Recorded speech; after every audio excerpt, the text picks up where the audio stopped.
Hiraku awakens earlier after dreaming of his demise in his world. He steps outside and greets everyone, mentioning that he never anticipated living such a dreamlike existence. As a spirit, Hiraku confronts the deity that oversees the world. The deity observes that he lived for 39 years, being betrayed by others and subsequently succumbing to a terminal illness. The deity resolves to offer him a second opportunity with a body that will not suffer from sickness, and expresses a desire to apologize, asking him if he has any wishes that could also be fulfilled. Hiraku expresses his desire to try his hand at farming. It receives permission from the agriculture deity to grant Hiraku the power of the supreme farming tool. Hiraku finds himself waking up in a forest and feels joyful to be healthy and to be able to move once more. He decides to embark on his farming journey there, contemplating how to utilize the supreme farming tool. The tool magically appears in his grasp, and Hiraku begins digging, noticing that he feels no fatigue whatsoever. He appreciates the softness of the soil and realizes he can cultivate excellent vegetables there. Hiraku then understands he must prioritize food and water and sets off to explore. He spots a large tree and decides to make it a point of reference and use it as a camp. He searches for a river but cannot locate any source of water. Hiraku then opts to dig in hopes of finding underground water. He summons his tool, which transforms into a shovel, and shortly after starting to dig, he discovers water. While preparing the area around the tree, Hiraku seeks food but finds nothing. Hiraku then notices a smaller tree that will eventually obstruct him and opts to fell it now. He summons his tool as an axe and narrowly avoids being crushed by the tree as he manages to cut it down with a single blow. He changes his tool into a hatchet and then slices the tree into smaller pieces. Before he realizes it, dusk is approaching, and he turns his tool into a magnifying glass. But the sun sets. With no method to ignite a fire, he carves a hollow into the large tree and conceals himself inside. Hiraku fashions some plates and cups. He realizes the moon gives sufficient light for him to see, but then observes that there are two moons, and surmises he must be in another world. In the morning, Hiraku keeps clearing the area around the large tree and cuts down additional trees. He feels it's time to find something to eat, and at that moment a huge monster rabbit attacks him, which Hiraku manages to kill with a single swing of his tool. After consuming it, he decides to construct a toilet and digs a sizable hole with an entrance and uses a tree trunk as a seat. Because he couldn't relax, he ends up building a small cabin around the toilet seat. Hiraku then begins cultivating the land and envisions what he could grow. Once he finishes, he realizes he doesn't have any seeds to plant anything. The next morning, he is astonished to notice that some plants have already begun to sprout, and he wonders if it is because of the tool. He resolves to build a wall and a ditch around the fields to protect them from the rabbits and other creatures. It takes him several days to finish. The plants grow more quickly, and Hiraku hopes that they are something edible and not just decorative flowers. Hiraku then constructs a hut, but since he struggles to lift the wood up, he digs inside of it to allow himself more vertical space. One day, he spots two dogs outside. As they appear a little rough and non-aggressive, he invites them in and offers them some meat from a boar he has just slain. He observes that one of them is pregnant, and after they have eaten, she begins experiencing birth pains. Hiraku realizes she is about to give birth and contemplates what actions to take. He ultimately decides to let them stay in his house while he retreats back to the tree hole for the night. In the morning, he checks on the dogs and notices that the female has given birth to 4 puppies. He provides them with more meat to celebrate this occasion. Hiraku thought the dogs would leave afterward, but they choose to stay. As they enjoy the hut, Hiraku decides to build himself a new home. Hiraku eventually grows some tomatoes and takes pleasure in them. The dogs go hunting and safeguard the premises for Hiraku. Hiraku wishes to construct a storehouse, cultivate more vegetables, and many other things. God chooses to check on Hiraku to see how he is doing, since he feels guilty for giving him a life suited for a sinner. During his observation, he discovers that he placed Hiraku in a perilous forest known as the Forest of Death, and recognizes that he has made another error. Hiraku realizes that while he is preparing the soil for farming, if he desires to plant a particular crop, that crop magically begins to grow. Hiraku is content with his life and acknowledges that it is thanks to the gods who granted it to him. He creates some statues of the 2 gods to express his gratitude. Hiraku decides to experiment with planting some fruits. As they grow, he enjoys playing with the dogs, recognizing that he would feel much lonelier without them. Since the dogs also assist him in navigating back to his camp, Hiraku is able to venture further into the forest and ultimately discovers a river. He plans to create a tunnel to bring water to his site, and first decides to construct a toilet near the river. Hiraku figures out that if he transforms his tool into a wheelbarrow, he can maneuver with it without tiring. He also expands his crop fields by adding more vegetables. He cultivates soybeans and wishes to consume them, but he lacks salt. As time goes by, the weather begins to turn cold. Observing snow on the mountains, Hiraku ponders how frigid it gets here. He resolves to start getting ready for winter by gathering food and firewood. A giant spider appears. However, it is friendly and makes a handkerchief for Hiraku. The spider then chooses to inhabit the large tree and enjoys eating potatoes. In return, the spider crafts him clothing using the animal pelts that Hiraku provides. With the addition of cloth, Hiraku feels more civilized, as he now possesses a comfortable bed, curtains, and clothes. Hiraku decides to name the spider Zabuton. The winter begins. Zabuton no longer descends from the tree, and Hiraku suspects he is hibernating. Hiraku experiences a sense of loneliness, but eventually summer arrives. The small dogs have grown up, and one day they depart, but they quickly come back along with companions. Shortly after, Zabuton appears as well and brings children with him. With more mouths to feed now, Hiraku opts to enlarge his crops once again. Zabuton sounds the alarm, and Kuro guides Hiraku into the forest. Kuro leads him to a little girl who is unclothed and caught in spider webs. The dogs and spiders are cautious of her, but when she calls for help, Hiraku chooses to assist her. As he approaches, she leaps and bites his neck, subsequently transforming into a young woman. Hiraku questions whether she is a monster. The dogs then assault her, and as they strike her, she reverts to a small girl once more. Hiraku ponders whether she is their adversary since she drank his blood, but the girl clarifies she isn't and needed to do that to regain her strength. As she expended too much energy, she cannot sustain her adult form or clothing. Hiraku wonders why the dogs attacked them, and she states she wished to take one of them. Feeling sorry for her, Hiraku permits her to take more of his blood so that she can recuperate. Hiraku brings her to his home. The girl is astonished to find a crop field within the forest, particularly with so many new crops. Hiraku offers her a tomato, which she enjoys and expresses interest in trying additional crops as well. The girl shares that her name is Rurushi, a vampire, and is thrilled to sample a variety of new vegetables. Ru explains that she is working on medical research and escaped after getting into a conflict with some nobles who attempted to seize her research. Since they continued to pursue her and she learned about this forest, she chose to hide here temporarily until things settled down, while also hoping to discover new plants to study. She is amazed that Hiraku is residing in such a perilous forest and has even tamed the creatures. He is also utilizing some unusual magic that enables him to create various tools, which excites her even further. Hiraku understands how exceptional his opportunity is, since this is the first individual he has encountered. Since it might take longer to find someone else, Hiraku chooses to ask Ru to remain and live with him. Ru attempts to clarify that there are people pursuing her and that she is a vampire, but Hiraku remains indifferent. Hiraku articulates that he came here to be alone as he struggles with social interactions, but now he recognizes that he does not wish to be solitary and is uncertain about how much more he can endure. Ru consents, explaining that she does not actually have a place to go, even though she feels shy about his suggestion. The following morning, Ru appears a bit younger. Hiraku is intrigued, and she clarifies that in this state, he will refrain from making physical contact with her, to which Hiraku concurs. Hiraku states his next intention is to cultivate some sweet potatoes. He also mentions that Ru is the first villager he has encountered. Kuro disputes this, prompting Hiraku to amend his statement, saying she is more like the 30th villager. Ru inquires if Hiraku can cultivate some medicinal herbs, and Hiraku agrees to give it a shot. Ru mentions they need to find the appropriate seeds somehow, but Hiraku insists that he does not require seeds. Using magic, Ru assists by placing lights in the toilet and other areas. Hiraku had nearly lost hope in locating salt, but Ru clarifies that one of the soil layers contains mostly salt and is astonished he didn't notice while performing all that digging. Hiraku inspects his fruit garden, but presumes it requires more time for them to mature than the vegetables. Zabuton sounds the alarm, and Hiraku is puzzled about what is happening. He accompanies Ru to investigate, only to discover another girl being ensnared by the spiders and dogs. She apologizes for attacking them and requests Hiraku's assistance. As he frees her, she utilizes magic to heal herself. She then spots Ru and realizes she was concealing herself in the forest and desires to capture her, but the dogs launch an attack on her once more. Hiraku brings the girl and Ru back to his home. Ru clarifies she was in a similar predicament. The dogs are quite merciless, and magic does not really impact them, as they can also evade spells. The girl inquires about who Hiraku is, and, blushing, Ru reveals that he is her husband. The girl then introduces herself as Tia,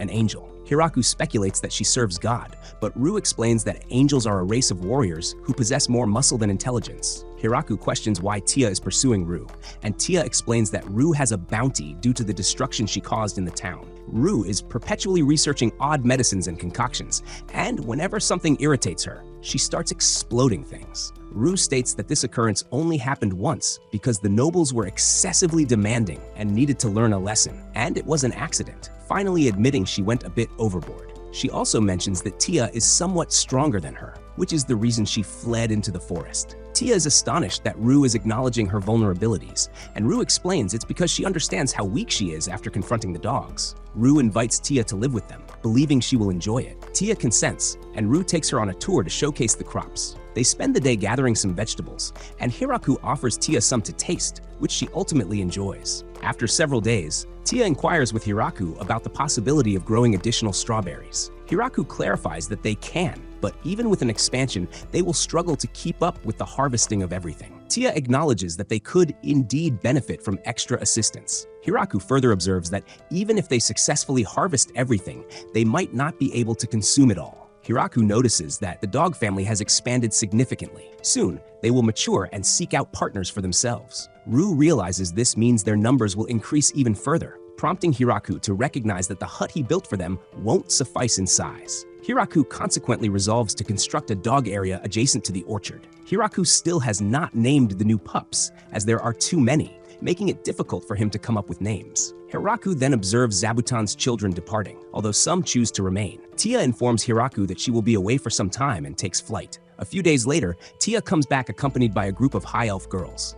They arrived at Tia's suggestion and expressed their desire to reside here. Tia mentions they have a sorrowful backstory. They formerly lived in a northern village, but most of their kin were annihilated when they became involved in the humans' war. Their race has been dispersed, and they have been traversing the land in search of a new home ever since. Rue also proposes they take the girls, having heard that high elves are a gifted race. She speculates they are still quite young, to which Leah confirms that she is the oldest at just over 400 years, while Lise is the youngest at just over 300 years old. Tia and Rue advocate strongly, and Hiraku consents, provided that they can coexist peacefully with the other inhabitants. Leah inquires about who the roommates are, and Rue introduces Zabuton and the dogs, leading the girls to faint. As the elves desired to reside together, Hiraku made the decision to construct one large house for them.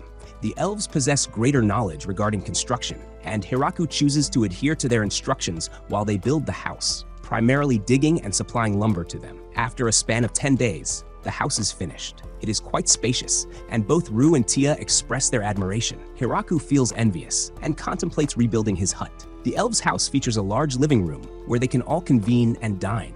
On either side of the living room, there are storage rooms. The second floor consists of individual rooms for them. Hiraku is taken aback to discover that the elves also consume meat and utilize fire. His perception of elves has been that they awaken with the sunrise and retire to sleep when the sun sets. They are in harmony with nature, cherish trees, primarily eat berries, and refrain from wearing any metal. Lie advises Hiraku not to undervalue the forest, as attempting to live that way would lead to swift demise. Lie clarifies that they intend to engage in some mining and blacksmithing activities. Hiraku is astonished, as in his perspective, that was the domain of dwarves. Shortly thereafter, they assemble a furnace and begin manufacturing items. With a metal pan in hand, Hiraku feels a surge of excitement, sensing that his civilization is progressing, and speculates that the elves may be capable of anything. Lie points out that there are certain things they cannot accomplish, such as settling down and reproducing. Hiraku remarks that they have already accomplished one of those things, but chooses to remain silent about the second, given their expressions and smiles directed at him. The elves had noticed a wheat field, and Hiraku explains that they have harvested it and converted it into flour. Lee then inquires whether they can make some bread, revealing that they possess a jar with yeast, and Hiraku readily agrees. While relishing the bread, Hiraku contemplates the need to expand the wheat field. However, at that moment, he realizes something and asks Rue if this land belongs to anyone. Rue clarifies that no one owns the forest, although it is technically under the dominion of the Demon Lord. Upon hearing that, Hiraku begins to feel anxious and wonders if the Demon Lord will oppose it, but Rue reassures him that, since he constructed this himself, the land rightfully belongs to him. Tia, Rue, and Leah are astonished by Hiraku, as he has not only tamed the Inferno Wolves, but also a demon spider. The crops are remarkable as well, and Leah muses whether the soil here is truly that rich for them to thrive so well. However, it is surprising how he is unaware of the world surrounding him. He had an incorrect notion of what elves were and did not know anything about angels, leading the girls to conclude that it is more than just a gap in knowledge. Meanwhile, Hiraku is inside his hut, crafting a wooden cup. He realizes that he hasn't made progress on his waterway for some time and wonders if the girls might assist him. Zabuton demonstrates to Hiraku that it has caught a queen bee. Since it does not intend to consume the bee and the bee poses no threat, Hiraku resolves to construct a small home for the bee to create a nest with the hope that he can collect some honey. Tia, who is passing by, is curious about what Hiraku is doing but feels apprehensive about the hive and apologizes for interrupting him. Following that, Hiraku digs a sizable hole, planning to use it as a reservoir, and explains to Leah that he intends to draw water from the river. Leah queries how much progress he has made on his waterway, but upon learning that he has just begun, she suggests they should first decide what material to use for its construction. Hiraku envisions using stone, but Leah clarifies that it will be difficult to obtain. Hiraku then considers wood, but Leah points out that because of the length, they will have to join many pieces, leading to excess leakage. Hiraku eventually opts to use dirt and,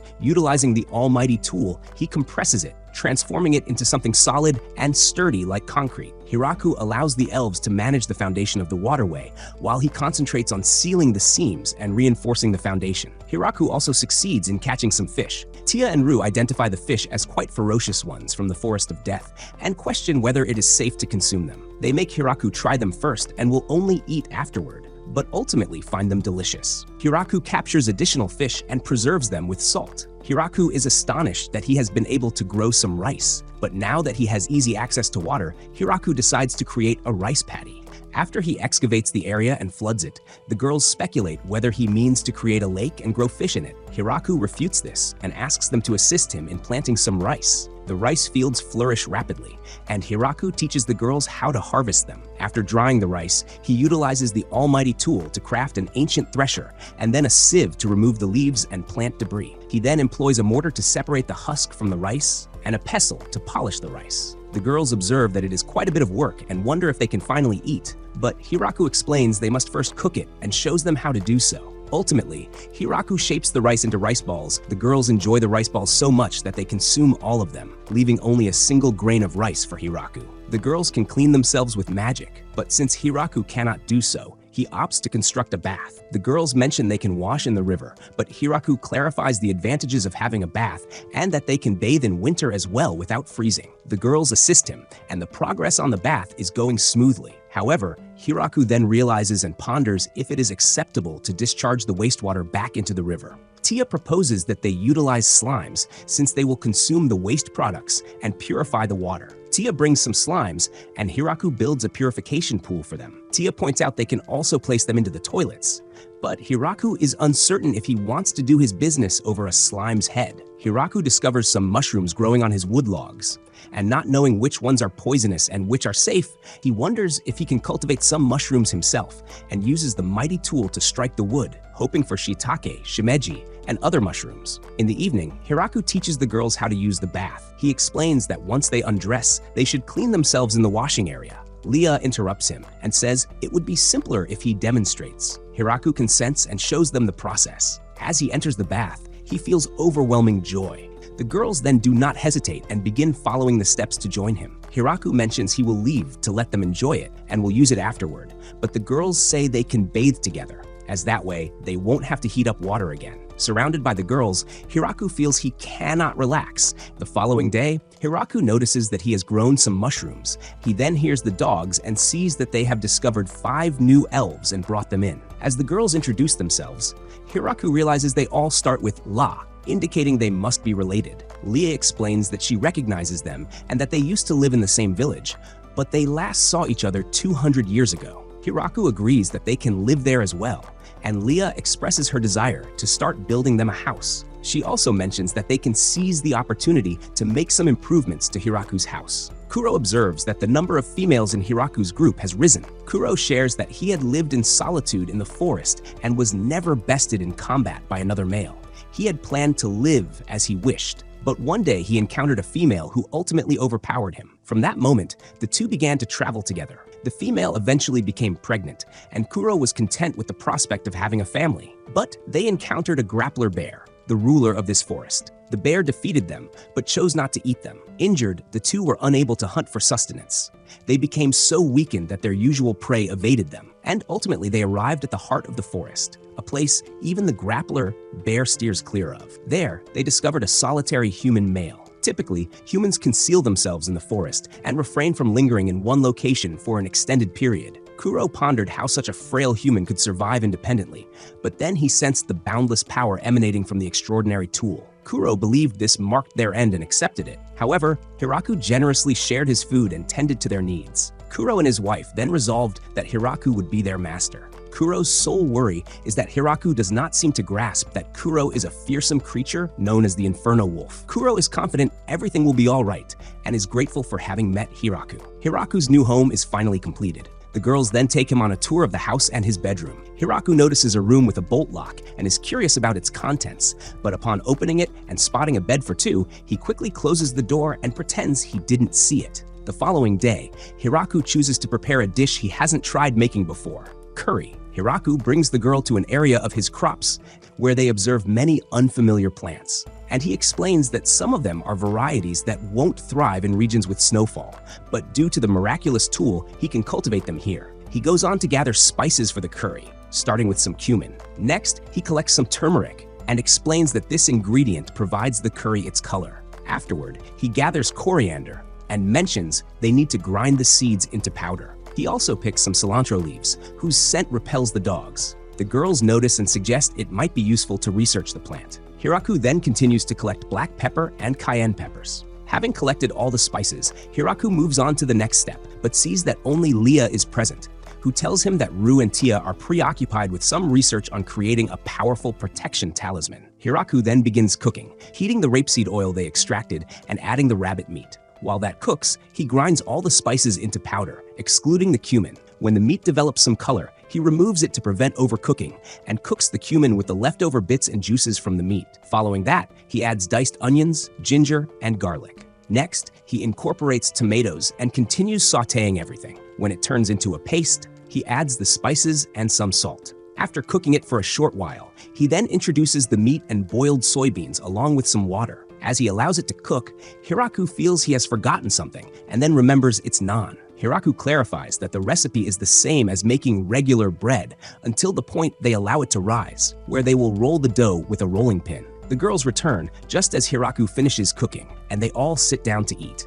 He explains how to enjoy the naan with the curry, and the girls end up savoring it and decide to have a second serving. Observing them, Hiraku hopes they will leave some for him as well. Ru and Tia offer some curry to the dogs, but upon catching a whiff, the dogs flee. With winter approaching, Hiraku gets ready and collects firewood. He understands that Zabuton will hibernate and asks him ahead of time to prepare some additional blankets. Hiraku has Ru and Tia cure some meat by smoking and drying it, particularly since the dogs won't be able to hunt much during winter. Hiraku is devising a method to preserve vegetables and constructs a two-tiered box. He intends to place the vegetables on the upper tier and cover them with a blanket and snow, while any snow that collects will gather on the lower tier to keep the vegetables dry. Observing the girls using magic, Hiraku wished he could also use it, but he's glad they are around since they've helped him considerably, as he can only manage gardening and cooking. Ru states that he is the remarkable one because no one has ever lived that long in this forest. When winter arrives, they spend more time indoors,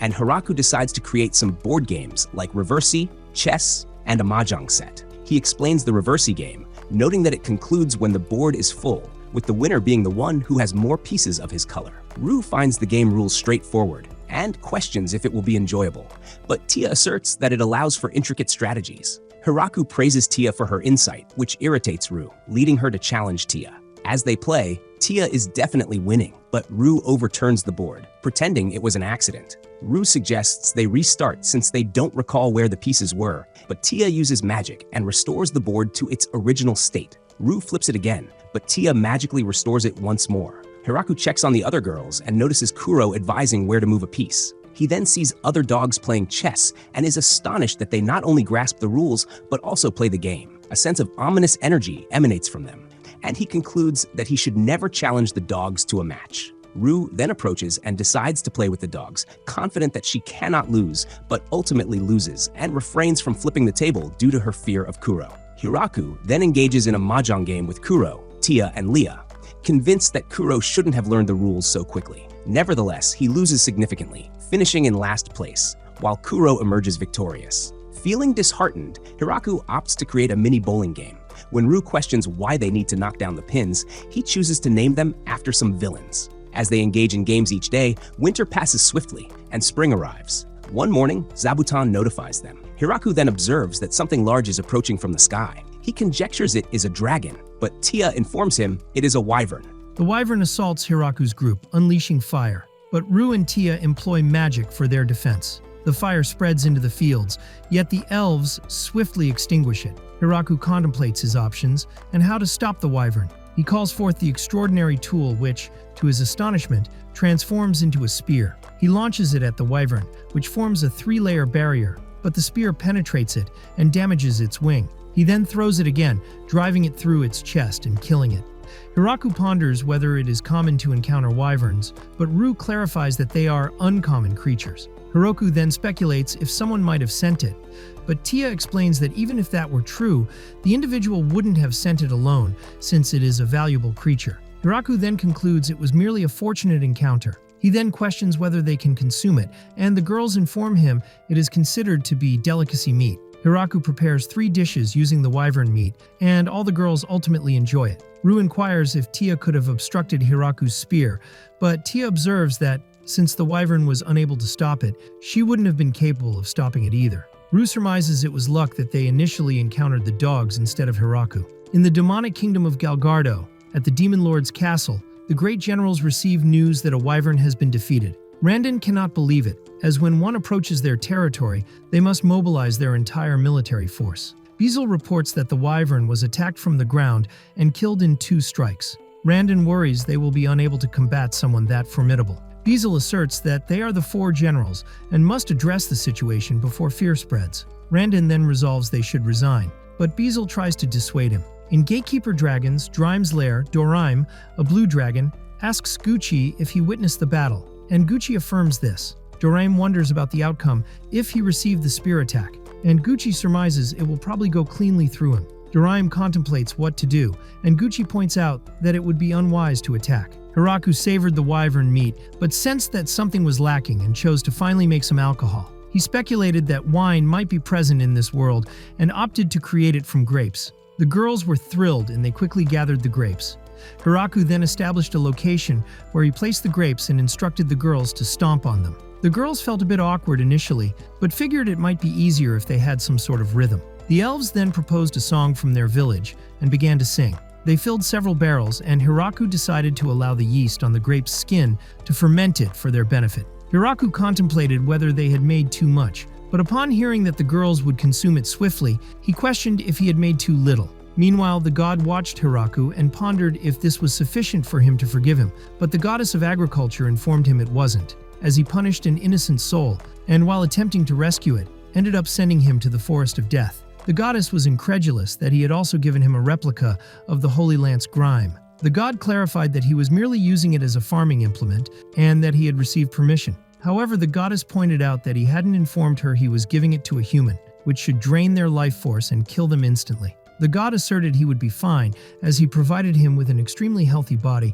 and he must have a rapid recovery. The goddess remarked that he was simply being reckless. She was additionally furious that the god statues Hiraku created depicted her as an old man. The god tried to argue it wasn't his fault, but she refused to listen and sentenced him to sit for 300 years. Zabuton signaled to Hiraku, and he noticed that the dogs and spiders had captured another girl. Rue identified her as her younger sister Flora. As they escorted her to the village, Flora explained that she heard the angel was pursuing her, and she followed her into the forest. Hiraku suggested that she stay there for a while so that she could recuperate. Flora agreed, but found it odd that Hiraku was Rue's husband. Rue clarified that he is the master of the Inferno Wolves and also managed to take down a wyvern. Upon hearing this, Flora quickly apologized. Hiraku realized that Kuro wasn't a dog but a wolf and pondered about the Inferno aspect. Kuro then breathed fire, and Hiraku was astonished. Rue and Tia were surprised he hadn't known this, as they were well-known beasts and had lived quite a long time with him.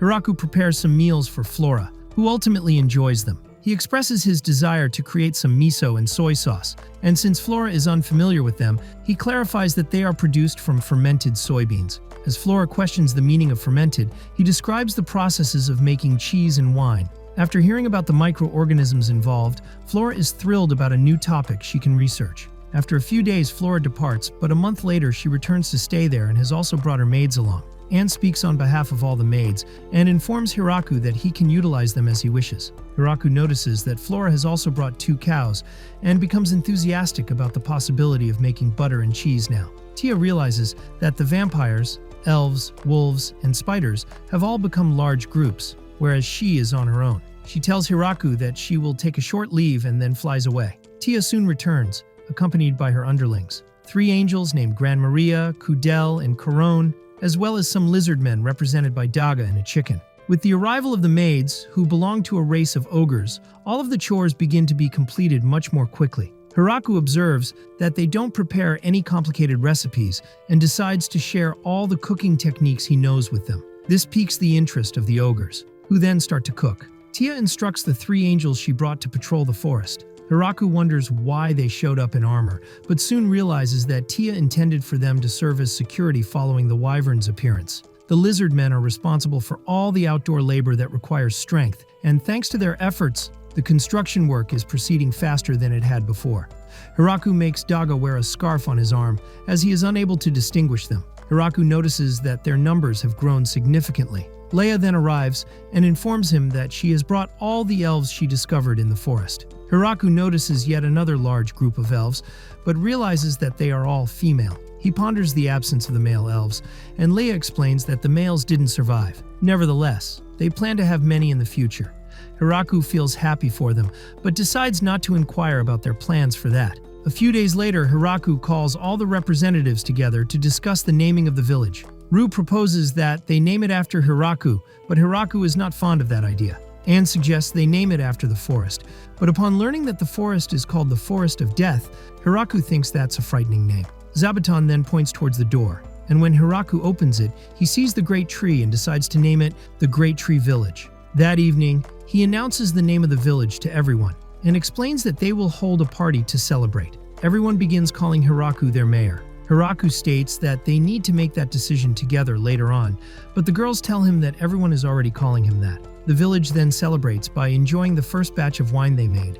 Hiraku becomes the mayor of the Great Tree Village. However, his daily responsibilities remain unchanged. One day, a messenger from the demonic kingdom appears. Beezle asks to meet with the person in charge of the village, and Hiraku steps forward. Beezle presents a gift to Hiraku and clarifies that the Demon Lord wishes to discuss the situation of the settlement. Hiraku remembers that the land was previously under the protection of the Demon Lord and speculates whether they will require him to pay taxes or decide to expel him. Hiraku informs Beezle that if the Demon Lord permits them to remain, they will offer part of their harvest as tax and proposes 10%. Hiraku ponders if that amount is too low, but Beezle is willing to accept.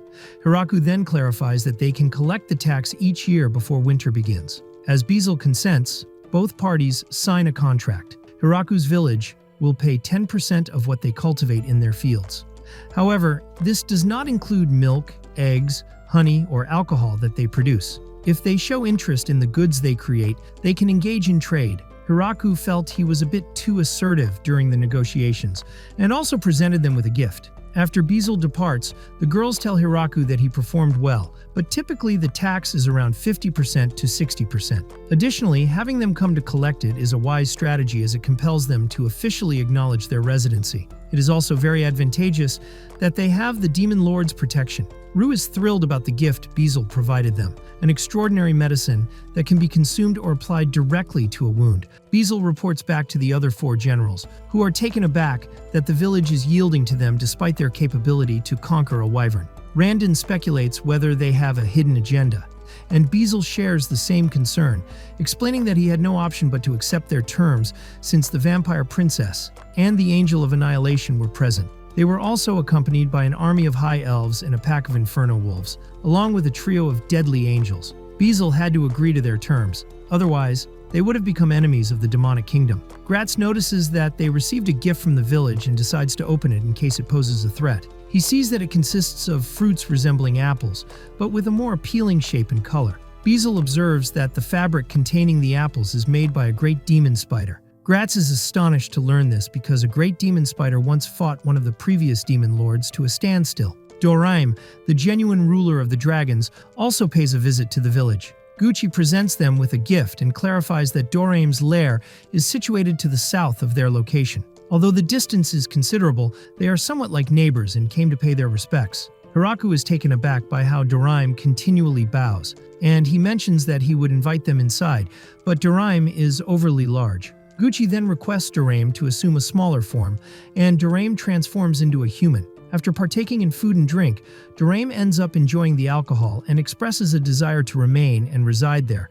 but Gucci informs him that he must protect his own territory, and that he would become a disturbance to the villagers if he stayed too long. Following the two visits, Hiraku begins to contemplate a better way to welcome visitors, and resolves to construct a guest house. He suggests a house suitable for 4 individuals, but the girls propose that it should be larger since visitors typically arrive in large groups, necessitating a space for 30 people. They commence work on the guest house. Hiraku then starts to ponder a more appropriate way to greet guests. Currently, the angels capture and bring any visitors to the entrance of the village. Moreover, when Zabuton raises the alarm, everyone grabs their weapons and prepares for combat. Hiraku devises a new signal for visitors and provides a bell for Zabuton to ring. Hiraku wishes for himself, Ru, and Tia to greet the guests, but this idea is dismissed, and he is compelled to include some elves, oni maids, and lizardmen. Before long, Garf and a few beastmen from the Howling Village arrive as guests and express their intent to establish a connection with Hiraku's village. Ru decides to take charge and inquires if that is everyone. Upon Garf's confirmation, Ru explains that they will perceive anyone else as an enemy.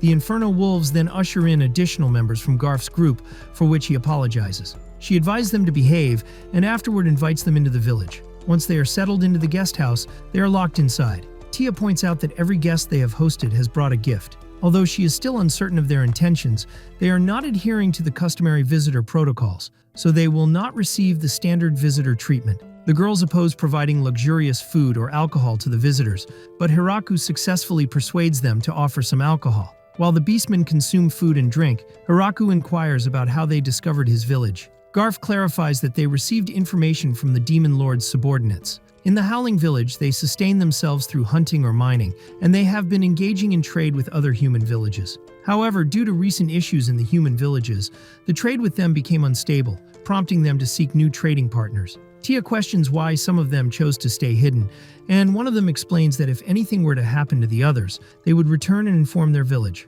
The following day, Garf articulates that they wish to trade and establish an open market.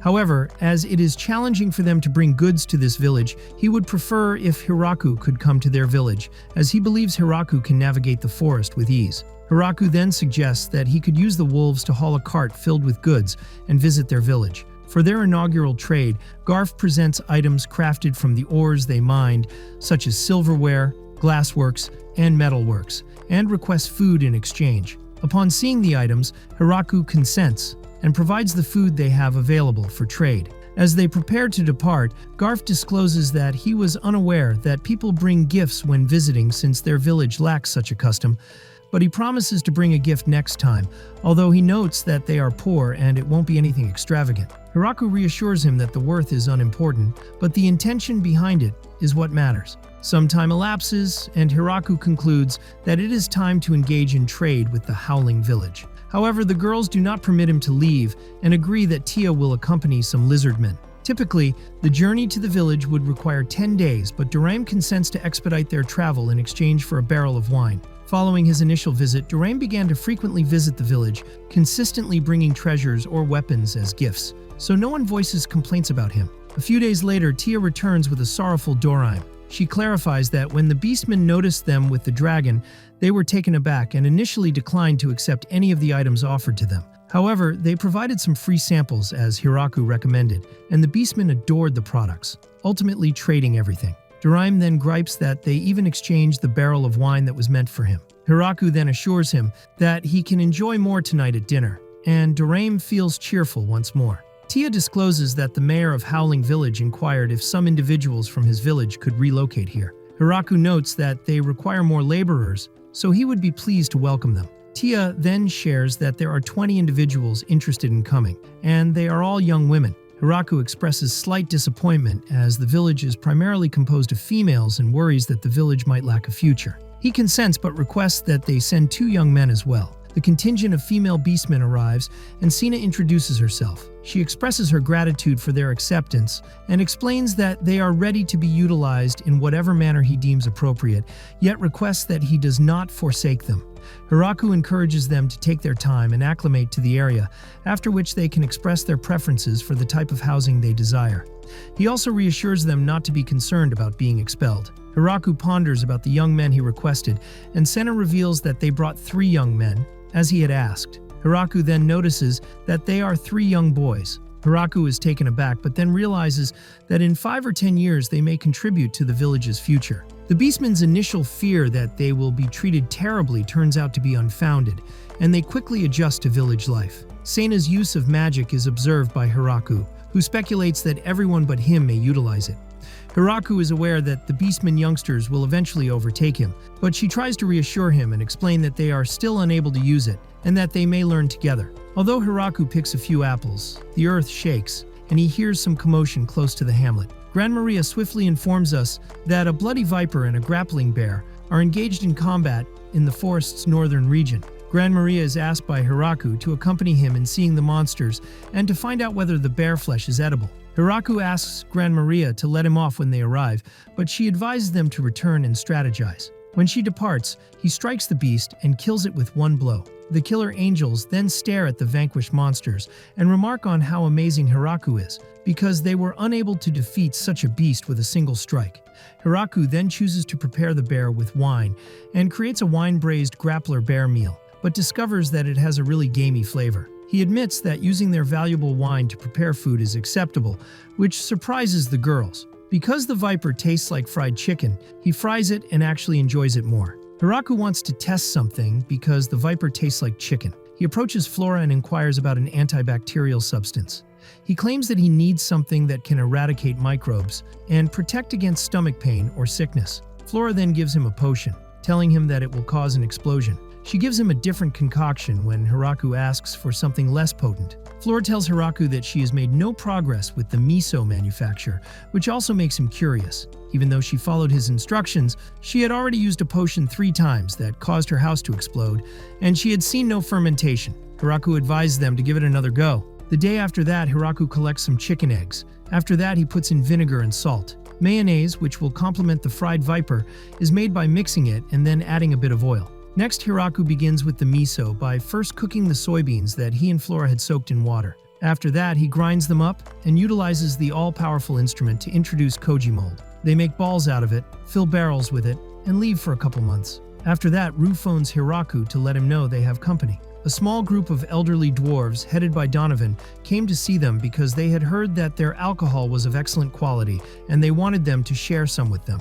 The women say that it is not available for free. According to Donovan, they have technology but no money. Because they have spent their entire lives learning about alcohol manufacture, they are able to assist them in converting their excellent crops into high-quality alcohol. Upon hearing that, the girls immediately concur. The dwarves then produce corn whiskey using distillation. In the end, Donovan and his men stayed in the village and became the village's brewers. The village later throws a warm party for the dwarves and beastmen. Realizing that at last some men joined, Hiraku inquires to Donovan if any lady there has captured his attention. Donovan then says that the girls are too young for him and that he isn't interested in them if they can't grow a beard. Hiraku spots a dragon coming towards him one day. He gets ready for a battle since it doesn't seem calm. Then Doraim arrives and puts an end to the dragon. A third, even more terrifying dragon emerges as the 2 dragons are locked in a battle of wills. The dragon, however, manages to escape Hiraku's spear at the last second. Gucci then intervenes, telling Hiraku that they are not adversaries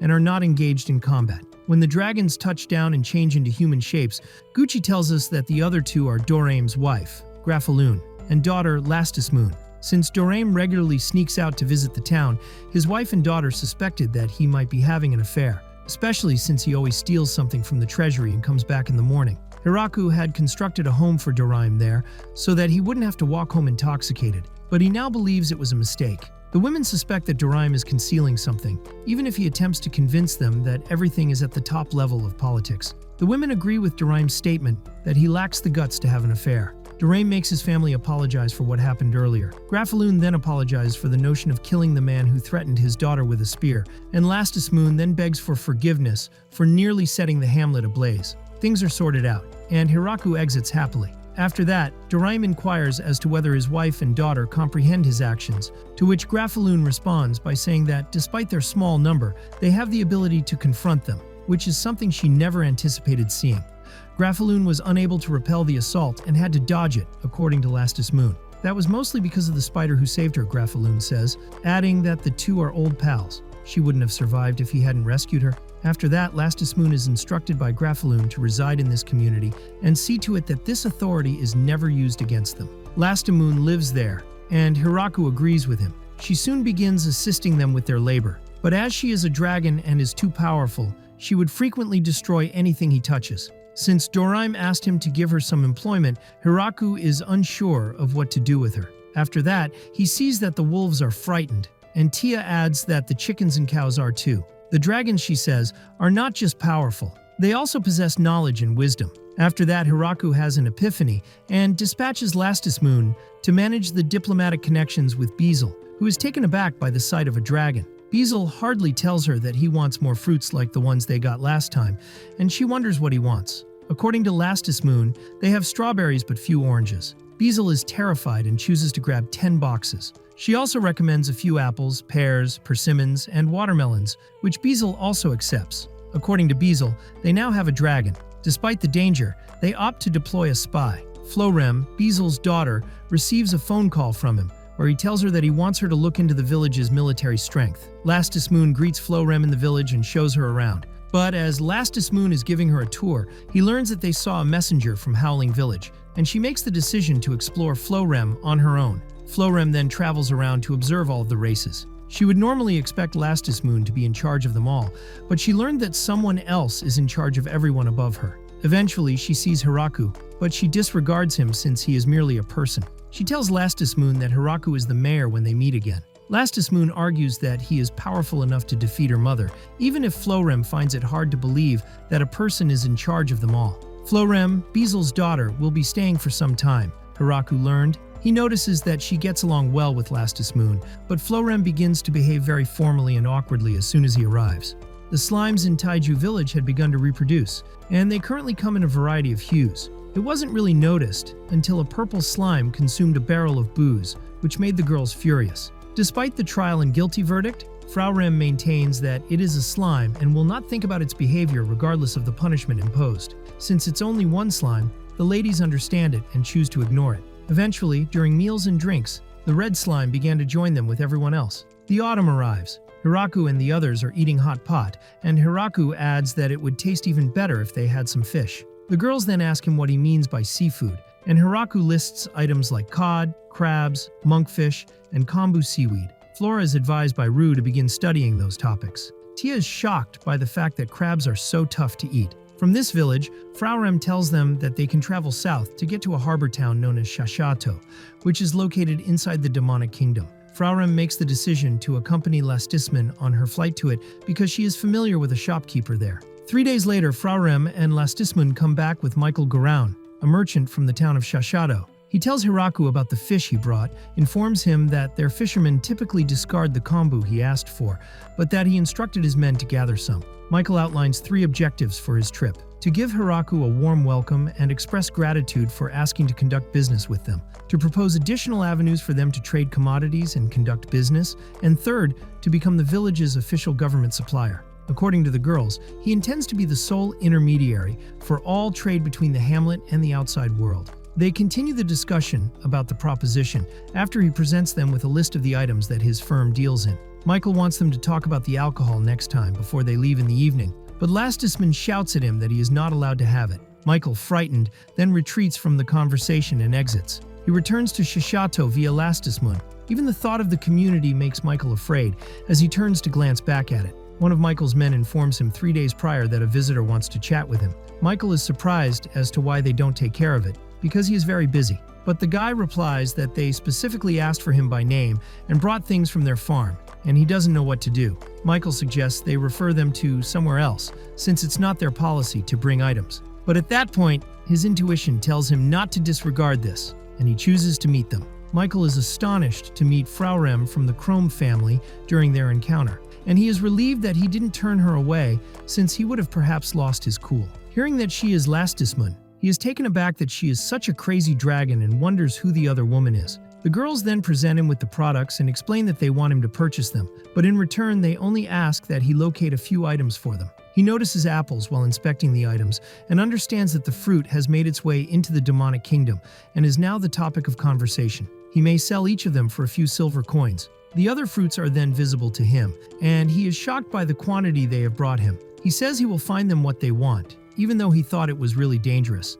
since he understands he will be earning a lot of money, which makes him very happy because it outweighs the risk. He orders his guy to get him the best items on the market and expresses a desire to accompany the girls on their return. The girls then state that they are traveling to the Forest of Death's Taiju settlement. Michael begins to feel uneasy upon hearing this. Everyone in Taiju village frightens him, with the exception of Hiraku. He believes he will be wealthy after the transaction, but he is unsure if his physical condition will be able to handle it. Later, Hiraku prepares seafood hot pot, which everyone enjoys. An additional dragon is spotted in the community. Hiraku wonders if it has anything to do with Doraime, but the dragon makes fun of Hiraku and assaults him. Then, Hiraku turns serious and throws his spear at the dragon, making it seem as if he missed. However, he then throws another and brings the dragon down. The dragon transforms into a young woman and declares her surrender. Then Doraime shows up and tells everyone that he is Hakuren, his older sister. Hakuren says it's his fault since he offered Lastismun as a bride and wants to marry her to the mayor at some point. Doraime claims he might have made the statement while intoxicated, but he tries to dispute it. Hakuren visited the mayor to see what kind of person he is, and she also heard that he is rather powerful, so she came to see for herself. Doraime asserts that she is primarily motivated by rage, not by anything else. Then Lastismun is verified as being 900 years younger than Hakuren, but she will still get married before her. It doesn't bother Hiraku that she comes and puts him through his paces, but because she made a mess, he makes her clean it. Hakuren wants them to play mahjong after dinner, but he wants them to wager on anything. Doraime ponders what Hiraku may wager, but Hiraku counters that he has nothing to wager and can only consider a punishment, such strip mahjong. Hakuren, Doraime, and Lastismun are all fiercely competitive and dislike losing, so they agree to play as they are. They begin playing, but Hiraku soon finds himself in his last piece of apparel. He then believes he has a chance, but eventually loses and is compelled to remove his trousers. In addition to Hiraku's village, Bizel reports that Hakuren has also been spotted in Hiraku's hamlet. Glatz is now even more concerned that they have enough force to seize control of the kingdom. Gargard, the demon lord, shares that his daughter has been in a foul mood lately and hasn't said anything to him all day. Glatz then ignores the demon lord and says that they need to raise money and get their army ready, but they notice that Randan has fled once again. Hakuren is very good at any task she undertakes, but she also whines about it. She chooses to remain in the town. She ultimately taught the children math, reading, and writing, and became their instructor. One day, a group of Lamia women, led by Junea, arrive, offering gifts and pleading with Hiraku to spare their lives. The Lamia girls explain to Hiraku that the younger wolves and spiders decided to clear a dungeon they discovered in the forest, which compelled the Lamia to leave their houses. After deciding to exchange the gems they mined for some of their crops, Hiraku and the Lamia return to their native lands. If they continue to trade and the Lamia concur, Hiraku would be content. But when they arrive, Hiraku requests that they wear anything they may have while they are bare. The Lamia subsequently founded the Lamia Delivery Service and began transporting the exchange commodities for the community. The princess of the demonic kingdom, Yuri, is persuaded by three girls, Rosalind Greach, Roj Mammon Rose, and Clacase Bugal, that Hiraku's village is plotting something wicked and wants to use Frarem as a hostage. Yuri makes the decision to defend Frarem by taking the settlement. Bizel goes to Frau Rem to tell her that Princess Yuri plans to launch a military campaign. She was persuaded to do so by Clacase, Roj, and Rosalind. Their intended target is Hiraku's hamlet. Considering that Frau Rem sends the girls trio reports on their strength, she thinks they are rather dumb and questions why they would assault the hamlet. The reports were so absurd, according to Bizel, that they began to believe they were implausible. Frau Rem will be seen as a traitor if she attempts to stop them, according to Bizel, but he begs her to come up with a way to stop them. Since the assault is tomorrow, Frau Rem believes they only need to demonstrate the strength of the community without actually mobilizing it. They offer Junea's Lamia girls 10 apple boxes, and 3 Lamia face the 300 males who are approaching the hamlet, quickly causing them to submit. Consequently, Rosalind, Clacasset and Roage are brought to the settlement, and Frau Rem tells them that they want to join the community and labor for it as if their lives depended on it. They will be employed by Frau Rem, but Hiraku has the authority to get rid of them if they do anything that puts the community at risk. Then Hiraku asks about the fourth girl who is sitting on a throne, and Frau Rem says that she is only here to watch for a bit. Frau Rem informs the girls that their sin will be forgotten if they perform some real labor as Hiraku departs. Furthermore, they should conceal their identities and treat Princess Yuri the same way they would treat any other individual. Frau Rem takes them on a tour of the community. The three girls, however, are nobles and believe that they shouldn't be departing in the middle of nowhere, so they choose to flee. But they alter their minds after seeing inferno wolves and spiders when trying. The trio then begins to assist Frau Rem in his work out of fear of being thrown away, earning them the moniker the Town Hall Girls. Yuri feels bad that she had planned to wage war against the town, given how lovely and quiet it is. Yuri tells Frau Rem that she was concerned for her safety, because she had heard she was being held captive by the Demon Lord, and Frau Rem asks why he didn't attempt to stop her. Since the two are childhood friends, they agree that Frau Rem will tell her everything and treat Yuri like a regular person. Yuri later helps out with the farm duties and even makes the three girls join her. Yuri and the girls must now depart. However, the group chooses to stay, citing that they have not yet repaid everyone's generosity, that there is still work to be done, and that they have more to learn about the town.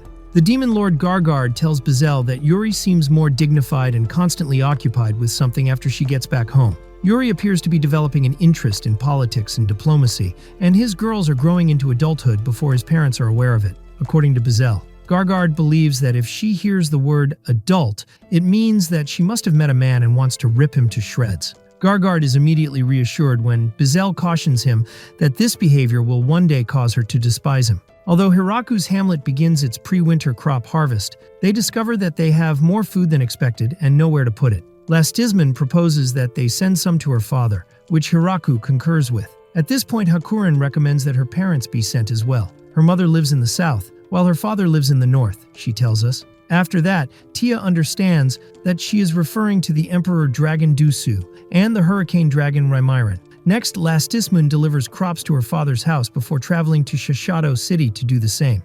The monster that was assaulting the commercial ships was asked to be killed by Michael Garoun, and Lastisman was happy to oblige and triumph over the beast. In the meanwhile, Hakurin traveled north and met some individuals who expressed interest in relocating to the settlement on her way back. Ya is their head. Ya tells Hiraku that they are mountain elves, even if he thinks they are dark elves. Ya tells us that they used to reside in the highlands, but recently they have been having trouble finding food. Hiraku is unsure of what to do next, learning that Ya is aware of the fact that she caused problems and that they are unable to assist strangers and will depart. But Hiraku clarifies that he didn't mean that and had been thinking about where to put them to bed until they constructed a home for them. Ya is overjoyed to see them in the village, telling them that they are great hunters who will provide for themselves. The monsters are too powerful for them, even though they try to capture something. Hiraku advises her to not be concerned about it. Ya then notices he is doing something, and Hiraku tells him that he is attempting to create some pottery, but he is unsuccessful and says that he really needs clay.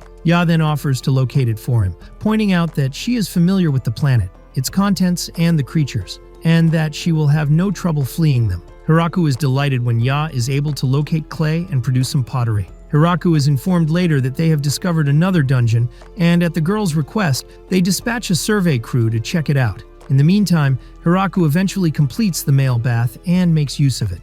Frau Rem catches the three girls outside and compels them to speak the truth. They say they wanted to use the opportunity to get closer to Hiraku by mashing his back for him. The three of them are the lowest-ranking members, according to Frau Rem, and they cannot just rise through the ranks. The survey team soon returns and recommends sending an extermination team there after confirming the presence of a blood viper within. The elves maintain that they must possess that flesh since it is essential to the survival of their tribe. The blood viper meat is very valuable, according to Ya. It is said to bless you with children, and consuming it floods your body with energy, while also enhancing the connection between husband and wife. After understanding the reasoning behind their desire, Hiraku makes an effort to reassure the girls and encourages them to have a conversation about it with the entire village. The winter arrives. Because she isn't feeling well, Hiraku pays Ru a visit. When describing her symptoms, Sina asks herself whether she's been yearning for acidic meals lately. Ru says that even if she doesn't have an appetite, she can still consume tomatoes and fruits. Someone in Sina's community then uttered the same thing.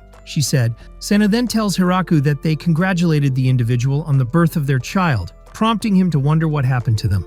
Due to her pregnancy, Ru is unable to change, but she is doing well. Hiraku begins to wake up a little later because the maids are determined to get up before him in order to get some rest as well. They are dividing breakfast into 3 groups since the community has grown significantly. As Hiraku eats, Gran Maria, who is in the first group, tells him that 3 killer rabbits attempted to enter the farm but were taken care of by Kuro and the other wolves. They observe that it's beneficial for the rabbits to continue making that effort because they have a consistent food source. According to Hiraku, the angels are always composed and appropriate, but when they are not working, they switch to idle mode and let others cook their meals and do their laundry. Hiraku begins working as soon as he finishes eating. He uses the all-powerful instrument to get rid of any garden pests he sees. People in that area needed some time to adjust to the fact that Hiraku would take a lunch break, which is not the norm there. The elves were initially hesitant about eating in the morning because they weren't sure if they had enough food, and they often weren't even eating breakfast. The beastmen also thought they were being treated well at first, since they would be expelled shortly. But they were not accustomed to eating every day. Hiraku keeps working after lunch. Hiraku typically finds that having more hands makes his job easier, but when it comes to tilling new fields or planting new crops, he still does it alone with the help of the almighty tool. In an effort to add some colors to the town, Hiraku plants some flowers. In addition to working on the farm, Hiraku is grateful to God for the powerful instrument that he is using to produce a variety of items to assist the community. In addition, Hiraku occasionally participates in the military training. The maids insist on it, even though he doesn't believe the village needs it. He chooses to train a little after seeing them utilize the training as exercise to maintain their fitness. But he is not very skilled with any weapon, with the exception of the all-powerful tool. When it starts to get dark, Hiraku's workday is over and he goes indoors for dinner. The maids introduce him to a novel meal, telling him that they are about 20% sure that it has a nice flavor. Hiraku advises them to only provide foods that they are at least 50% sure are delicious. But because they don't want to waste food, the maid declines. Hiraku receives a message from Yuri via Frau Rem, in which she expresses her desire for another dress and some more apples. Frau Rem continues by saying that Yuri loved the garments Zabuton created and is curious as to whether Zabuton can make any more for her. Hiraku usually takes a bath alone after supper and after a little nap, although he was really in the ladies' bath for a while. The elves begin to follow Hiraku after his bath, which usually makes him uneasy. They are still watching him, even in his room, and he fools them into exposing themselves. He then gives God another expression of gratitude for the wonderful life he has been granted before passing out. Making alcohol is often what the dwarves are doing all the time. Although Hiraku believed they would be inebriated all the time, they approach their work with a great deal of seriousness and abstain from alcohol when at work. They also request that he triple the amount of grapes produced, and Hiraku concurs. Hiraku is told by Sena, who comes racing up, that there is a strange man. The guy is bowing to the wooden god sculptures Hiraku created, as Hiraku discovers when he goes to check on him. Hiraku next ponders how he managed to enter without the angels or Zabuton noticing.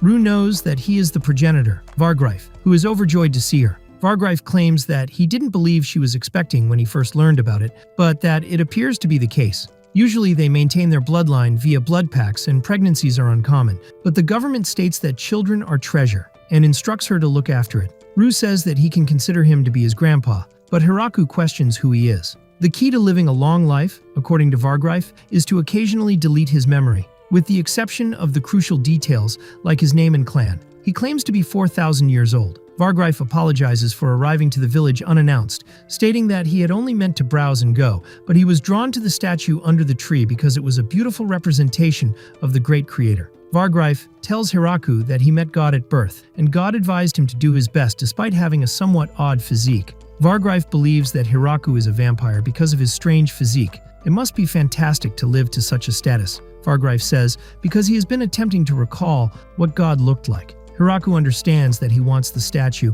and tells him that he is unable to offer it to him because it belongs to the community, but he will create him a new one. Vargreif enjoys it after turning him into a statue. He wants to know how much it would cost him, but Hiraku would not accept payment for such a thing. Then Vargreif says that he will have to consider what he can do in return for him. Vargreif goes to a major temple after he departs the village. The head priest there greets him warmly, pointing out that 50 years have passed since his previous visit. What is the ideal location to put a statue? Vargreif asks, as he expresses his desire to enshrine one. The priest tells us that it's where the statue of the creator deity, which was created by the renowned artist Turuk, is located. The The priest agrees to Vargreif's request to relocate it in order to make room for the new statue. The priest is taken aback by the sculpture and speculates about the artist's identity in order to pay tribute to him. However, Vargreif believes it would be best if they refrained from doing so, since Hiraku does not appear to be the kind of person who would value such things and would prefer to live in peace. Vargreif instructs the priest to tell the other temples and they all to be respectful of the Taiju village, claiming that they secretly support him. Hiraku receives a stunning piano from Vargreif. Vargreif then says it's a gift to commemorate Ru's pregnancy, even if Hiraku doesn't want to accept it as payment. The piano is moved by Hiraku to the dining room. The women of Three Hall recognize that the piano is exclusive to the great temples and is used for important ceremonies. They choose to treat it as a once-in-a-lifetime chance. They become too terrified to play on it, though, as they are afraid of breaking or destroying it. Then the three of them question Hiraku about whether he might get them a piano so that they may practice on it. Michael Garoun gets Hiraku a practice piano, despite his inability to comprehend why they don't like playing on the one they have now. Many of the girls come to love the piano and attempt to learn how to play it. But because they also play on it at night, Hiraku have difficulty sleeping. Hiraku asks everyone to take a break for lunch, but he keeps working until Ru tells him to stop and join the others. He worries about her being active, but she reassures him that it's okay, and mentions she needs to stay fit. The other girls are very nice and care about Ru, but she tells them she's alright, though her issue is that she can't have alcohol. The three killer angels ask Hiraku to get rid of all the alcohol. He then discovers that the girls have decided to stop drinking for Ru, but not being able to drink is driving them a bit mad. Because of this, the angels think that selling the alcohol might help eliminate the temptation. Hiraku feels they might regret getting rid of the alcohol, since it can't be made quickly again. He proposes that they consider how the taste of alcohol changes as it ages. Donovan and the other dwarfs are confused and wonder if they did something wrong, since no one wants to drink anymore. After Hiraku explains the situation, Donovan feels relieved and says they shouldn't decrease the production.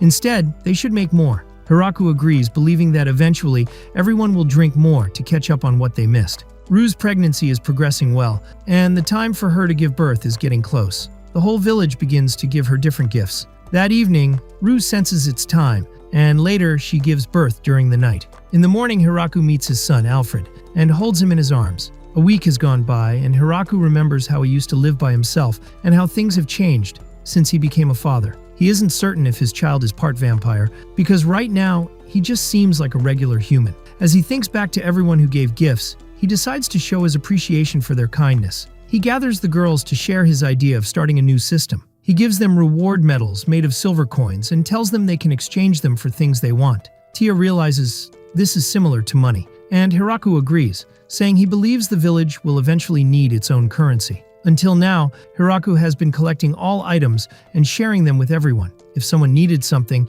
they would just ask him, but with more people around, it became too hard for him to manage everything alone. They consider if they could keep trading goods, but Hiraku points out that people might see the value of different items in various ways, which is why he wants to implement currency. Since changing to a currency system all at once could cause confusion, Hiraku plans to start by giving out coins as rewards. He gives each person 3 coins, but since there are many wolves and spiders, he hands out 30 medals to each group. Some people start trading them immediately, while others prefer to hold on to them. Hiraku begins receiving more custom furniture and toy orders, and he feels like he is actually working harder than before. Soon they have a big celebration for the birth of Hiraku's son, where everyone finally gets to drink again. Ru brings a wooden hammer that Donovan had given her earlier, and the dwarf brings a big barrel, claiming it contains a new type of wine they created and that they need the wooden hammer to open it. Donovan is curious about how the wine tastes, but Ru explains that she can't drink it yet since she is breastfeeding, although she enjoys watching the others drink. Donovan then suggests they bottle some wine to enjoy later.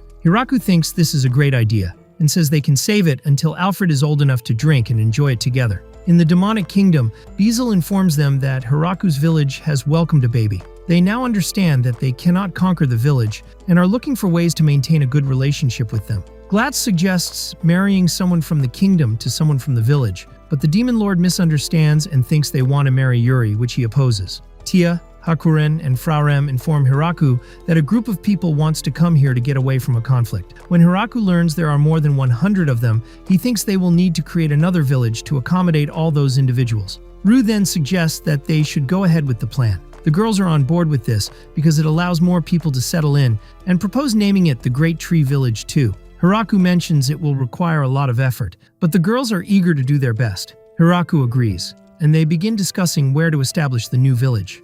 The Great Tree Village is thriving. It's bustling with life. The fields are full and everyone is happy. But there's one tiny problem. They're about to receive over 100 new residents. The village is already getting a bit cramped, and Hiraku, being the responsible mayor he is, realizes they need a plan. He's not just building a garden anymore, he's basically playing a high-stakes game of SimCity. After a quick meeting with his advisors, who are mostly powerful women with various horns and wings, they decide the only solution is to build a brand new village from scratch. And just like that, the project New Village is born. Hiraku scouts out a new location further downstream. He's accompanied by Ria and some of the other high elves, who are basically the architects of this operation. They find a spot with a massive standout tree, not quite as grand as the Great Tree, but it's got character. Now, usually clearing a forest for a new settlement would take months of hard labor. But remember, Hiraku has the almighty farming tool. This thing is the Swiss Army knife of god-tier equipment. He pulls it out and prepares to clear the path. But wait, he doesn't just chop trees, he does it with style. As he starts hacking away, he shouts out various noodle dishes for some reason. Wonton noodles, thwack.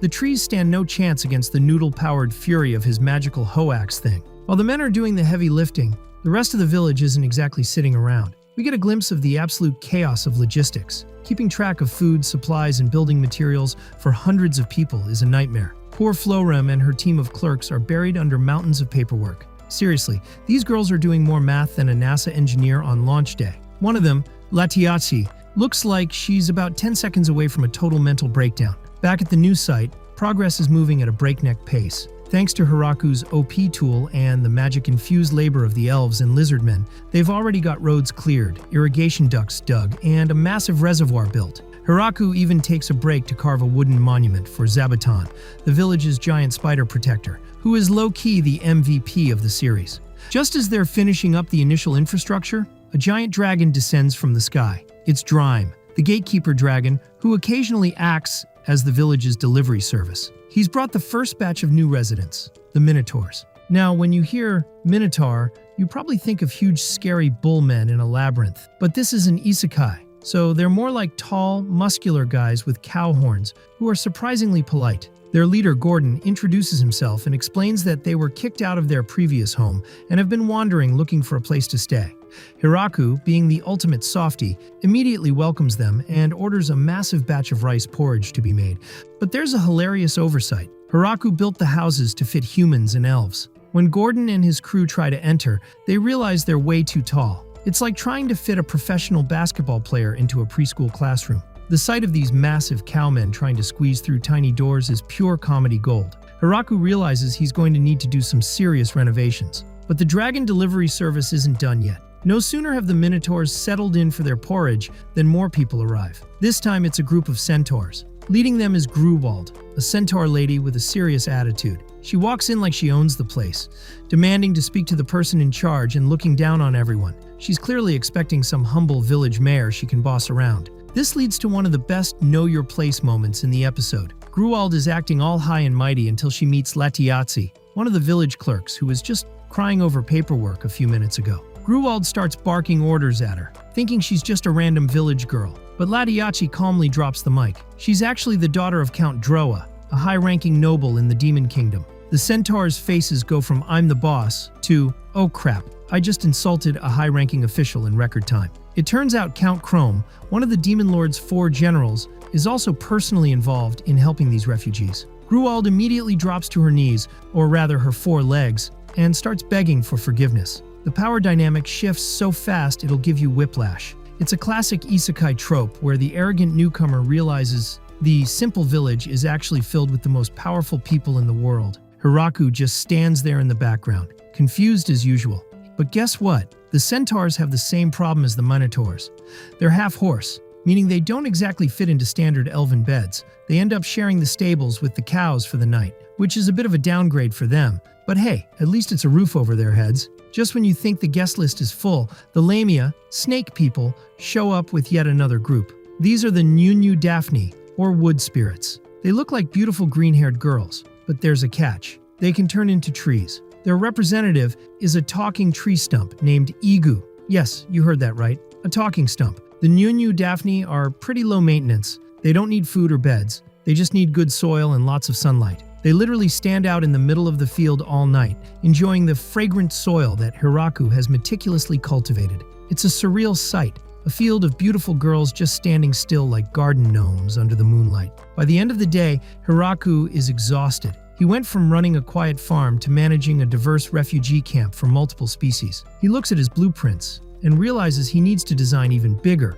more complex houses to accommodate everyone's unique needs. Hiraku convenes a meeting with representatives from each group: Gordon for the Minotaurs, Gruwald for the Centaurs, and a representative for the Wood Spirits, to discuss their specific living requirements and the layout of new settlements. The initial meeting is marked by the extreme deference of the new arrivals. Gruwald, in particular, is so overwhelmed by Hiraku's presence that she describes herself as little more than a flake of dust in the corner of his room. Hiraku, always humble, finds this level of respect awkward and tries to get everyone to relax. He decides that the best way to integrate everyone while respecting their physical needs is to establish 3 satellite villages connected to the Great Tree Village by roads and irrigation channels. The construction phase highlights the unique strengths of Hiraku's companions. To clear the dense forest for the new roads and settlements, he enlists the help of the dragons Lulutiu and Lastus Moon. While their dragon breaths are incredibly efficient, Hiraku has to constantly monitor them to ensure they don't accidentally incinerate the entire forest. This segment is filled with comedic beats, as Hiraku tries to manage the overkill tendencies of his powerful allies. Once the land is cleared, the actual building begins, showcasing the architectural needs of the different races. The second village is designed specifically for the Minotaurs, featuring high ceilings and oversized furniture. Hiraku notes with a smile that their chairs are so large they look like tables to him, and he finds himself feeling like a child again when sitting with them. The third village is tailored for the Centaurs, utilizing stable-like structures that suit their half-horse bodies. A clever detail is the use of rope-drawn curtains instead of standard doors, as Centaurs struggle with traditional door handles. While the mobile races build their homes,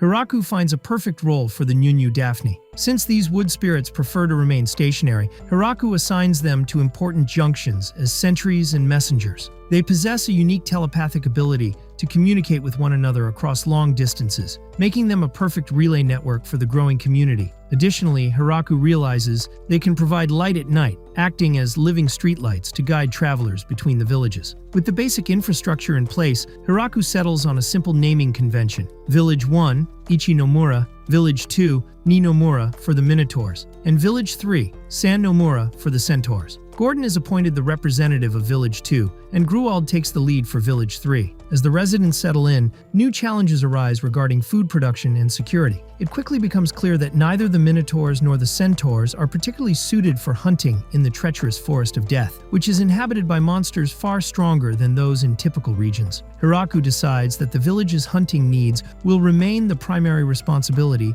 of his original pack of Inferno wolves, who find the forest's monsters to be little more than easy prey. For agriculture, Hiraku wants the new villages to be self-sufficient without relying solely on his almighty farming tool. However, standard farming proves difficult in the forest's unique soil. Gordon steps up as a farming senpai, suggesting they use straw to keep the soil warm and plant wheat that can survive the winter frost. This collaborative effort emphasizes the theme of community building and shared knowledge. The episode also touches on the spiritual side of life in this new world. Hiraku carves wooden statues of the creator god and the god of agriculture as a gesture of gratitude. When the Minotaurs see the statues, they are impressed by the craftsmanship, but note that Hiraku's interpretation of the deities is quite unique compared to their own traditions. This provides a gentle reminder of the cultural differences between the various races inhabiting the forest. In terms of logistics, the Centaurs quickly find their niche by establishing the Centaur Delivery Service. Utilizing their natural speed and strength, they transport goods and messages between the villages with incredible efficiency, though their competitive nature occasionally leads to cart-flipping accidents as they try to set new route records. Amidst this progress, Hiraku has a humorous encounter involving a regular horse he received from a merchant. His attempt to learn how to ride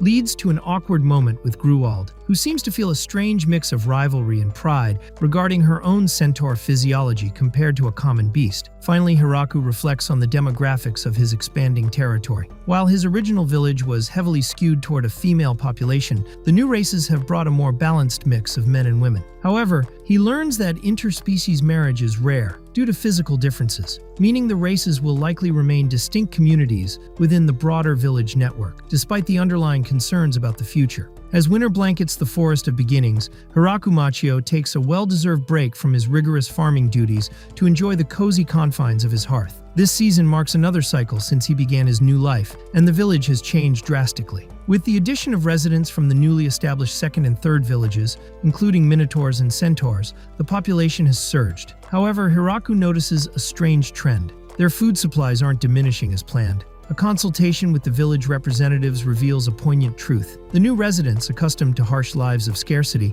are instinctively rationing their portions to the point of near starvation. To remedy this, Hiraku suggests they frames the consumption as a necessity to prevent the more perishable items from spoiling, effectively giving the villagers permission to feast without guilt. Amidst these administrative tasks, a light-hearted conflict arises involving Mamu, who is in charge of the Nyunyu Daphne, the tree spirits. Mamu is distraught because her charges seem to need absolutely nothing. They spend their winters peacefully as trees, requiring no food or special care. Hiraku comforts her, but a secondary problem is revealed. When the tree spirits do take human form, they frequently forget the concept of clothing, leading to awkward encounters for the more modest minotaurs. This domestic tranquility is soon broken by Hiraku's desire to introduce a traditional winter treat from his old world, mochi. He oversees the creation of a large wooden mortar and pestle, fascinating the villagers who have never seen such tools. The mochi-making process becomes a central community event. Initially, the magical nature of the residents leads to some comical failures.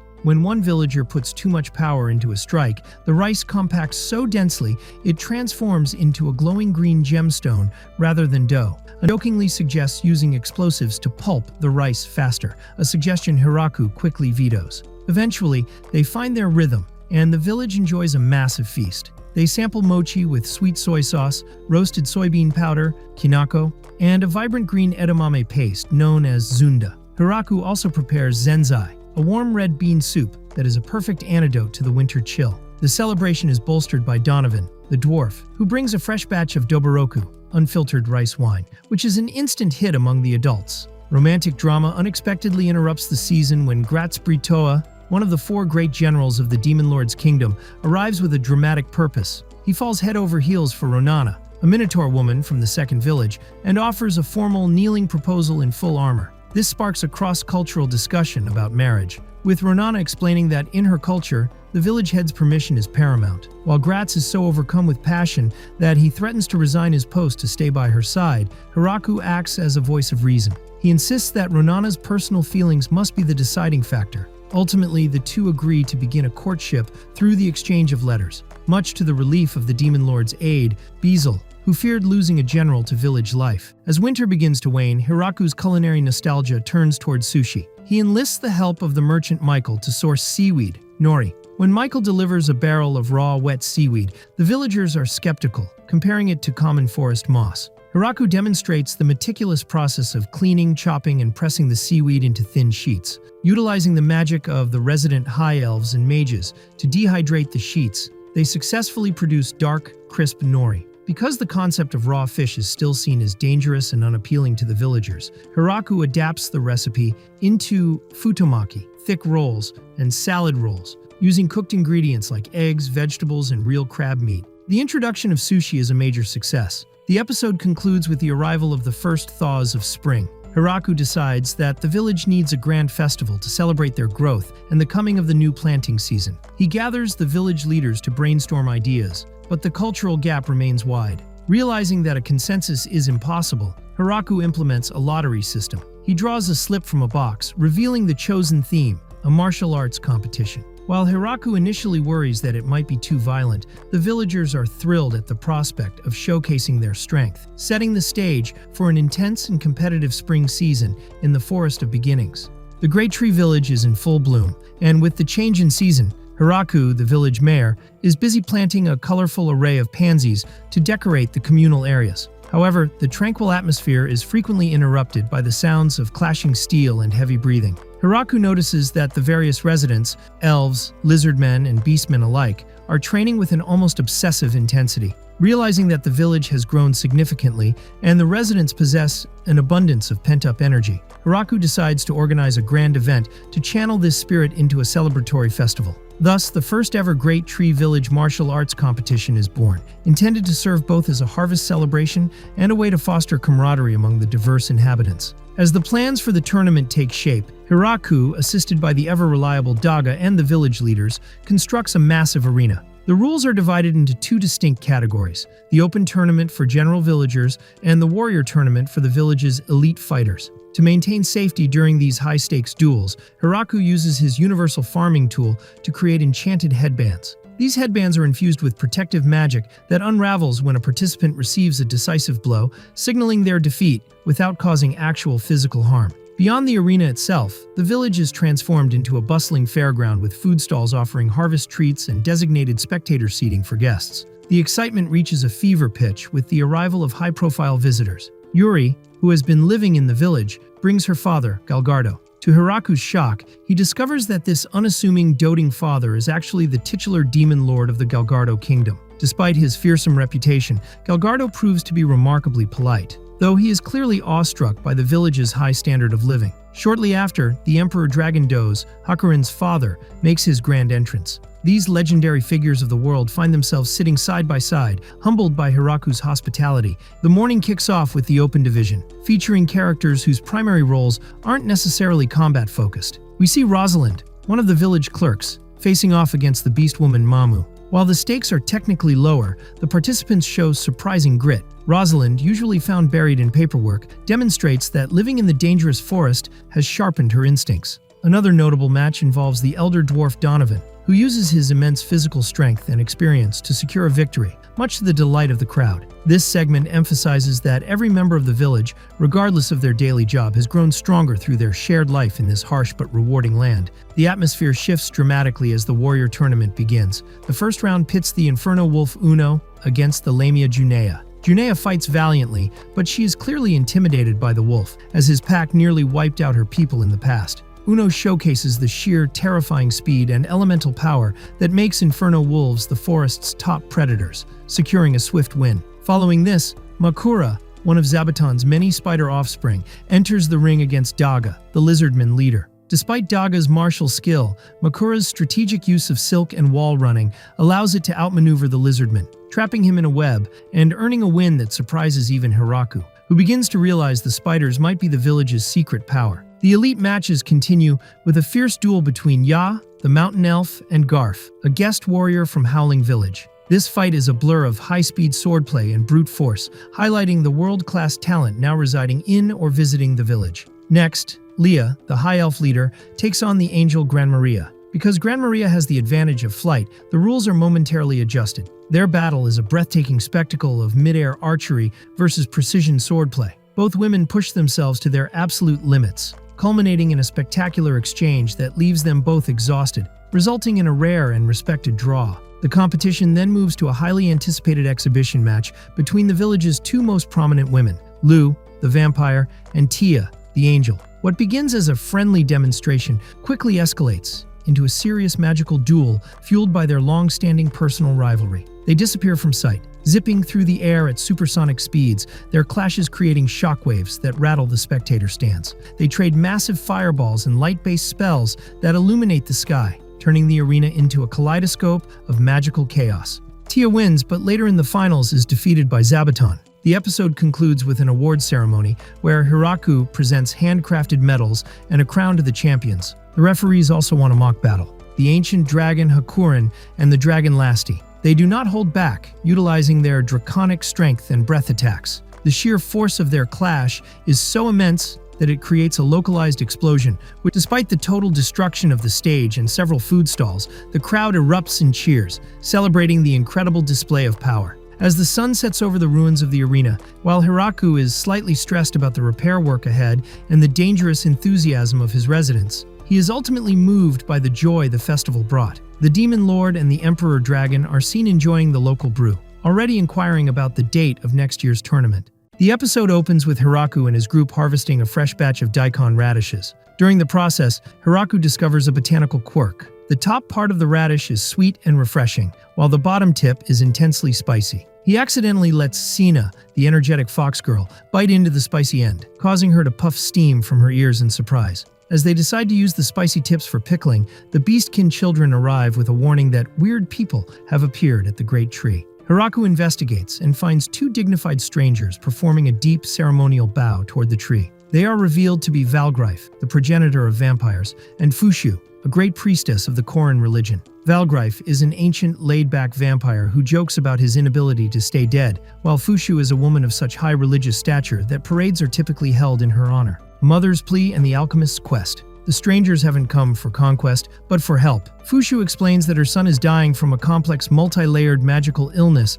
that has baffled every healer they've consulted. They have traveled to this remote village specifically to seek the legendary alchemist Flora Sakutu, who has taken up residence there. Flora examines the case and admits it is a formidable challenge, requiring incredibly rare materials. The entire village mobilizes for the hunt. Tyr the angel flies to the snowy peaks for a holy drop flower, the mountain elves venture into the woods to capture a surprisingly powerful walking mushroom, and the dragon protector Drime casually provides a magical stone, a dragon's tear, that he had been using as a humble doorstop. The miraculous cure and the glowing shrine. The brewing process is a grueling series of experiments. In one memorable moment, Hiraku helps Flora pull a rare medicinal plant from a pot, only for it to let out a soul-piercing, mandrake-like scream that leaves him reeling. Throughout the days of research, Fushu remains by the great tree, praying without ceasing. Her devotion eventually triggers a divine miracle, providing the final burst of magical heat needed to stabilize the potion into a glowing blue elixir. With the medicine complete, the visitors prepare to depart via a massive black portal. Valgrife casually suggests they will return the favor within 10 years, much to the villagers' amusement. After they leave, Hiraku notices that Fushu's prayers have left the village's small shrine statues with a permanent blinding glow so bright it keeps the local demon spiders awake at night, leading him to install doors to block the light when it isn't prayer time. The experimental nut orchard. Peace returns, and Hiraku focuses on his passion for farming in a specialized experimental area. Using the almighty farming tool, he expands his crop variety to include nuts. He first grows sesame, marveling at how the pods actually look, before moving on to larger trees yielding walnuts and almonds. He also discovers peanuts, which grow underground in a way that fascinates the local girls. The most peculiar discovery is the cashew tree, bearing bright apple-like fruits with a single nut hanging oddly from the bottom. Hiraku roasts the nuts over an open fire, creating a fragrant snack that is an instant hit. He notes that because roasted nuts keep for a long time, they will be an excellent trade commodity for the demonic kingdom. Parachutes in the wine slime pilot. Always looking for safety improvements, Hiraku decides to invent a parachute for cases where he might fall off a dragon mid-flight. He tests a prototype with Tyr, and a peculiar volunteer steps forward, the wine slime. This specific slime developed a permanent buzz after falling into a wine barrel and now hangs around the drinking parties. Tyr carries the slime high into the clouds and releases it. The slime floats down gracefully, clearly enjoying the flight. Hiraku is impressed by its bravery and designates it the village's official test pilot for future aerial experiments. The Mountain Elves and Ya's muscular ambition. The final segment focuses on the Mountain Elves and their leader, Ya. In their workshop, the elves are tasked with making standard bowls, but Ya's bigger is better philosophy leads her to create a bowl so massive it's practically a bathtub. Her assistant Hiturto explains that while the elves respect Hiraku's fair leadership, Ya has developed a massive romantic crush on him. Believing that elf lore suggests brute strength is the ultimate way to win a man's heart, Ya undergoes a grueling 100-day training regimen to lift massive boulders.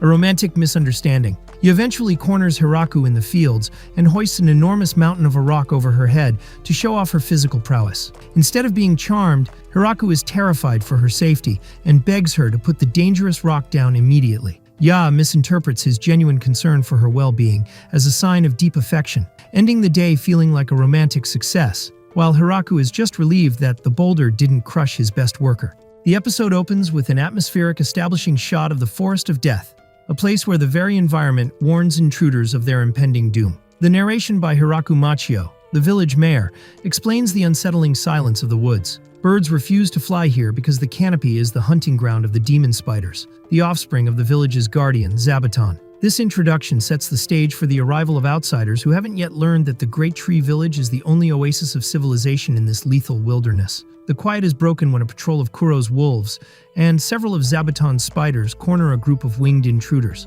When Hiraku arrives at the scene, he finds a group of angels and harpies immobilized, wrapped tightly in high-quality spider silk, and looking quite humiliated. Among the captives is Kirbit, a high-ranking angel and the daughter of the angel chief, Malbit. Unlike Tia and Gran Maria, who have integrated into the village, Kirbit arrives with an air of divine superiority and extreme skepticism. She is appalled to see her fellow angels living what she perceives as a life of depravity, cooking, cleaning, and farming for a human man. In her eyes, the angels have abandoned their sacred traditions, specifically the trials of the angels, which are meant to ensure that any partner of an angel is of the highest caliber. To resolve the tension and prevent a diplomatic incident with the angel leadership, Tia suggests that Hiraku undergo these trials himself to prove that he is a worthy leader and partner. The first challenge is the trial of wealth. Kirbit, assuming Hiraku is a mere peasant in a remote forest, demands a tribute of 777 gold coins, a sum she believes is impossible for him to acquire. She expects him to grovel.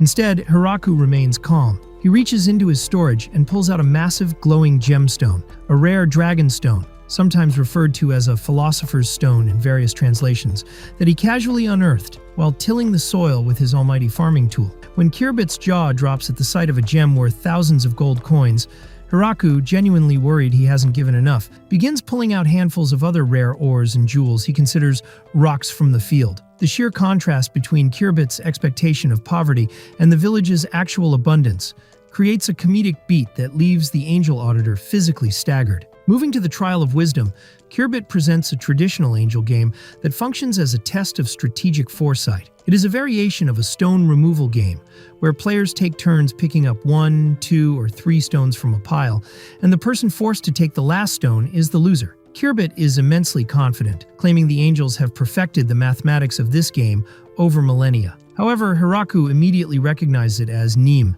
a classic mathematical game from Earth. Having played it many times in his previous life, he knows the winning strategy instantly. He plays with a relaxed, almost bored expression, while Kirbit grows increasingly frantic as she realizes that no matter how many stones she takes, she has been maneuvered into a losing position. Even when she demands a rematch with a different number of stones, Hiraku's mathematical certainty remains absolute, further bruising her pride. The third challenge is the trial of martial prowess. Rather than a destructive battle that might level the village, Tia proposes a more controlled test. Kirbit nominates Lulusi Lu, the legendary vampire princess and Hiraku's wife, as his opponent. Lu, understanding the situation perfectly, gives Hiraku a subtle, knowing wink. Instead of a clash of magic and steel, they engage in a high-stakes game of look that way, a test of reflexes and intuition. With a swift movement and a synchronized reaction, Hiraku defeats his wife. While Kirbit screams that this is a mockery of the trials, Tia and the other villagers point out that the fact that a world-renowned vampire and high-tier angels follow Hiraku's orders is a greater display of prowess than any physical duel could ever provide. The fourth challenge, the Trial of Negotiation, is intended to be the final nail in Hiraku's coffin. Kirbit tasks him with negotiating with the impossible gatekeeper dragon of the Guru Granth Mountains, a creature the angels fear as a primal force of nature. Just as Kirbit finishes her dramatic buildup about the dragon's ferocity, the dragon himself, Drime, happens to fly into the village for a casual visit. Rather than a terrifying confrontation, Drime lands gracefully and greets Hiraku with deep respect, calling him mayor and presenting him with high-quality monster meat as a gift. Drime even apologizes for dropping in unannounced, acting more like a polite neighbor than a legendary beast. Kirbit is reduced to a literal ghost-like state, her spirit visually leaving her body as she witnesses a dragon, a creature the angels treat with extreme caution, acting subservient to a man with a hoe. The final challenge is the Trial of Luck, a simple coin toss. Kirbit, now desperate and bordering on a breakdown,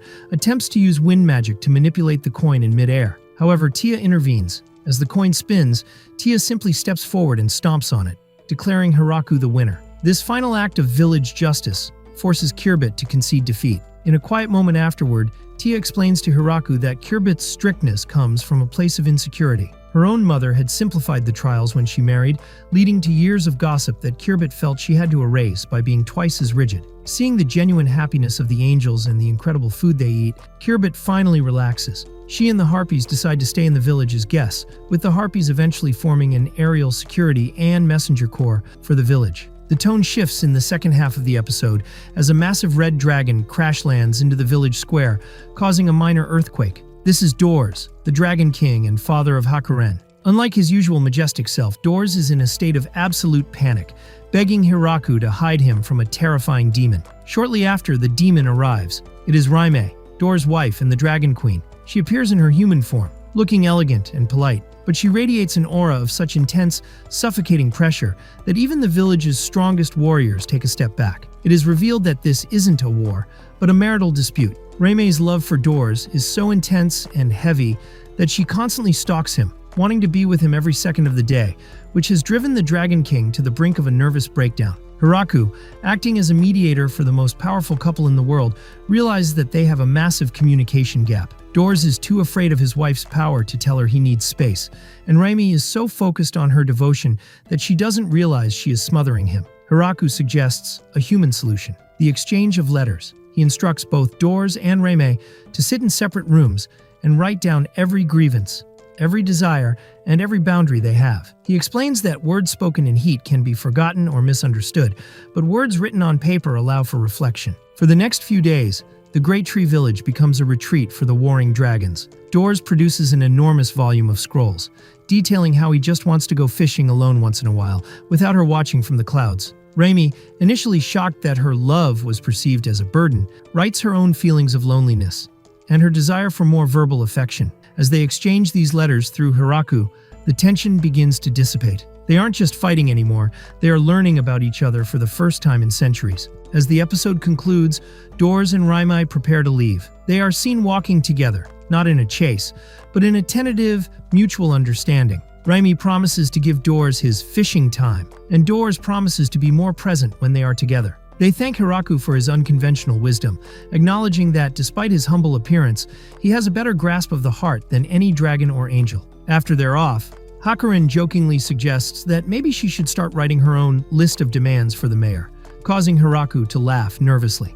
The episode opens with the exploration team makes their triumphant return from the uncharted depths of the newly discovered northern dungeon, proudly hauling back a massive bounty of formidable bloody vipers that are immediately handed over to headmaid Anne and the Oni maids to be converted into an extravagant, mouth-watering feast that fills the entire village square with an irresistible savory aroma. As the diverse community of humans, demi-humans, and magical creatures gathers around the long wooden tables to dig into the tender, succulent meat, which tastes remarkably like premium chicken or pork. The high elves and mountain elves casually drop a profoundly unsettling biological fact regarding their recent prey, explaining that a bloody viper possesses such potent cellular vitality that it can completely regenerate its entire massive body from scratch as long as its head remains fully intact.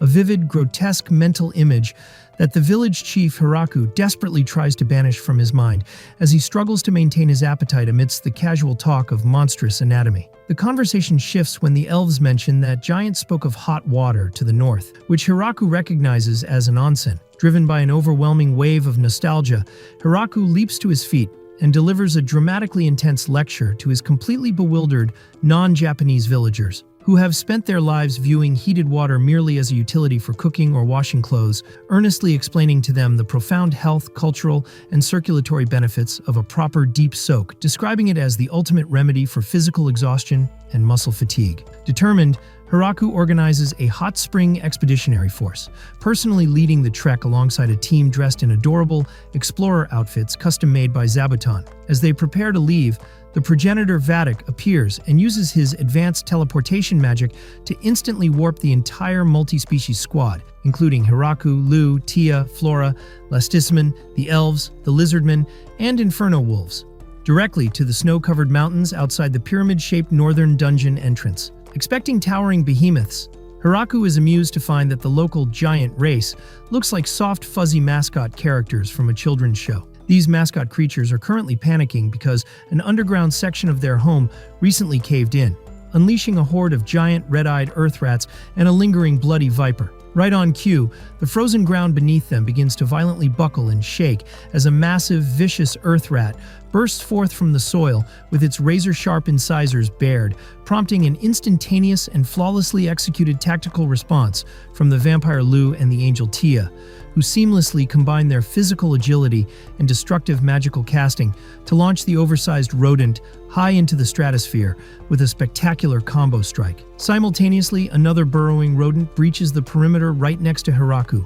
who reacts with lightning-fast reflexes by morphing his multifunctional almighty farming tool into its heavy axe form, delivering a swift, decisive downward cleave that instantly neutralizes the monster, though the resulting explosion of messy, highly viscous purple monster slime completely drenches one of the poor inferno wolf pups standing nearby, leaving the once majestic beast looking thoroughly soaked, sticky, and comically miserable as it tries in vain to shake off the foul-smelling, gelatinous goop. Upon sitting down with the leader of the Fuzzy Giants to properly assess the full extent of the subterranean damage, Hiraku is hit with a sudden wave of profound guilt when the Giants casually explain that the catastrophic collapse of their cavern walls was actually an indirect, accidental side effect of the Great Tree Village's own intense, highly aggressive viper hunting exploits from a few days prior, which had severely destabilized the deep underground bedrock and permanently upset the delicate ecological balance of the mountain. Overcome with deep remorse for unwittingly causing so much chaos for these peaceful, gentle creatures,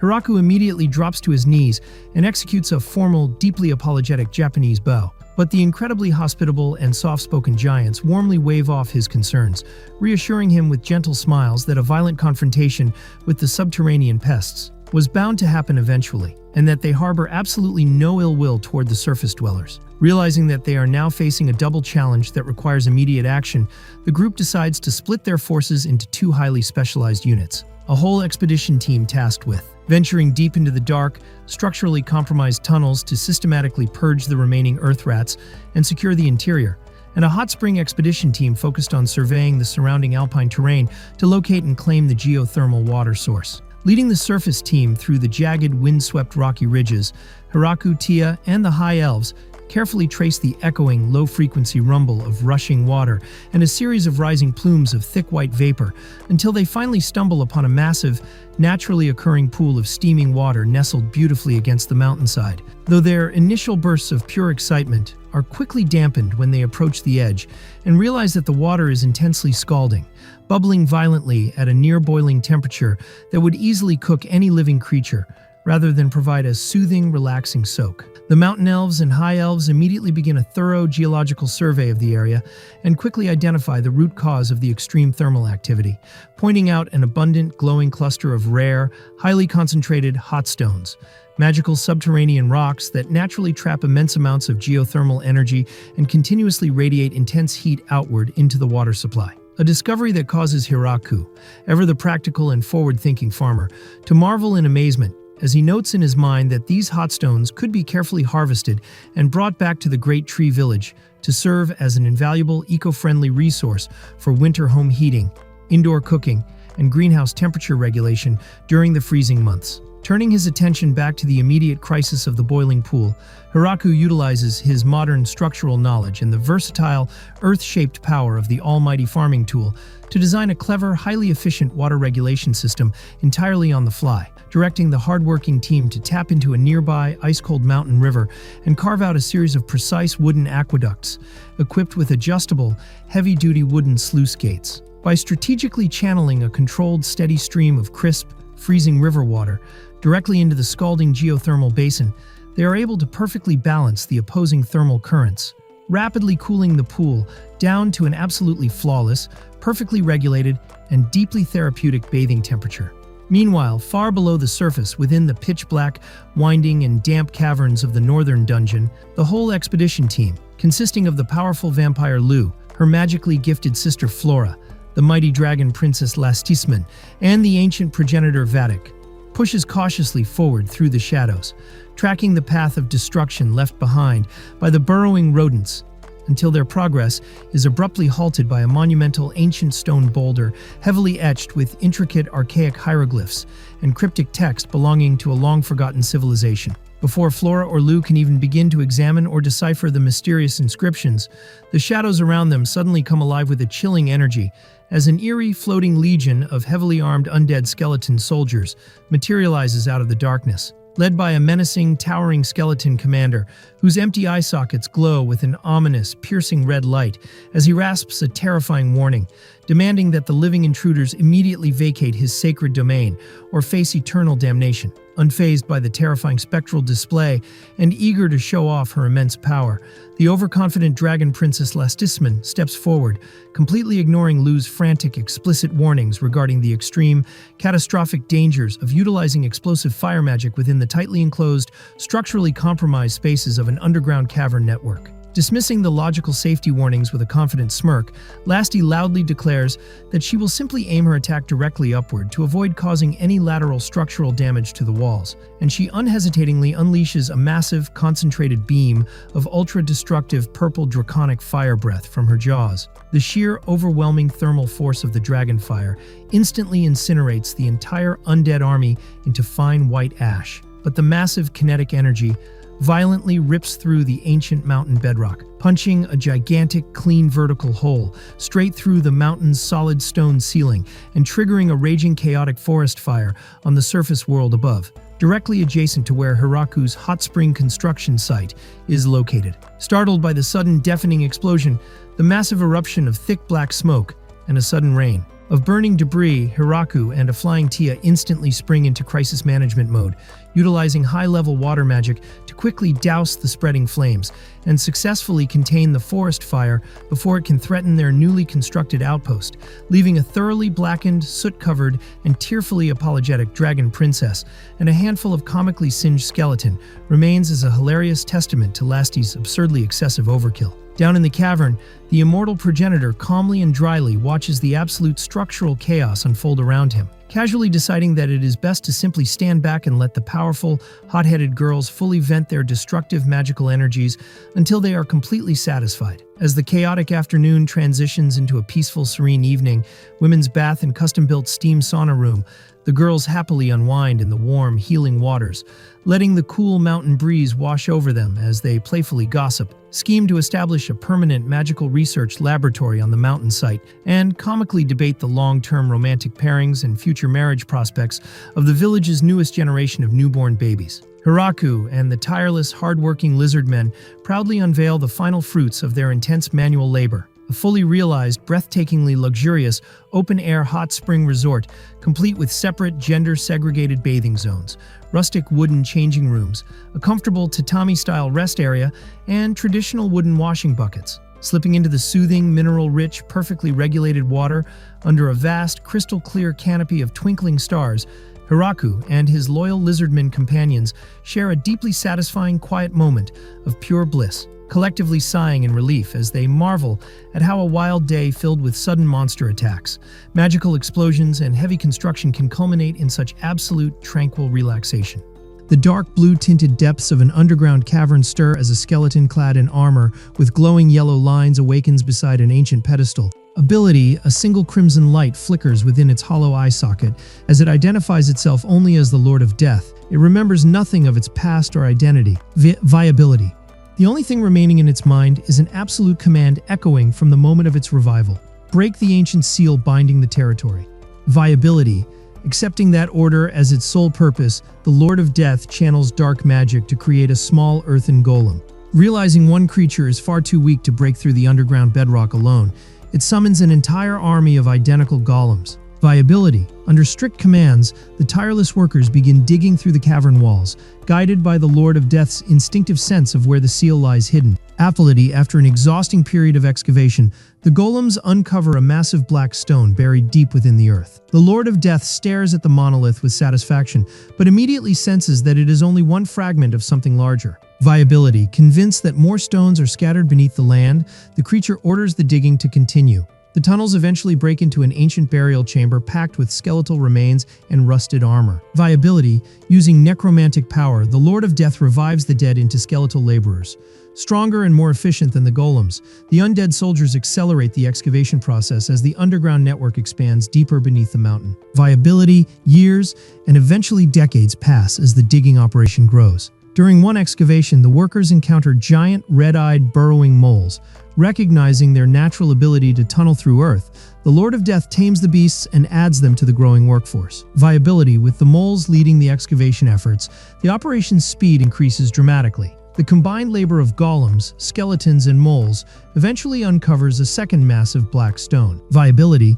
The Lord of Death celebrates the discovery, convinced its growing army will eventually locate every monolith hidden underground. That celebration is abruptly interrupted when a violent tremor shakes the entire cavern system. Viability. The ceiling explodes apart as a white-haired girl crashes down from above, delivering a devastating flying kick directly into the Lord of Death. The impact shatters the skeletal ruler's body and throws the underground army into chaos. Viability. Before the Lord of Death can recover, the girl unleashes dragon fire that engulfs the remains of the creature. Instead of destroying it completely, the overwhelming magical energy triggers an unexpected transformation. Viability, the skeletal form dissolves, leaving behind a young, blonde-haired girl wrapped in an oversized green cloak. Confused and disoriented, the girl possesses no memories of her former identity.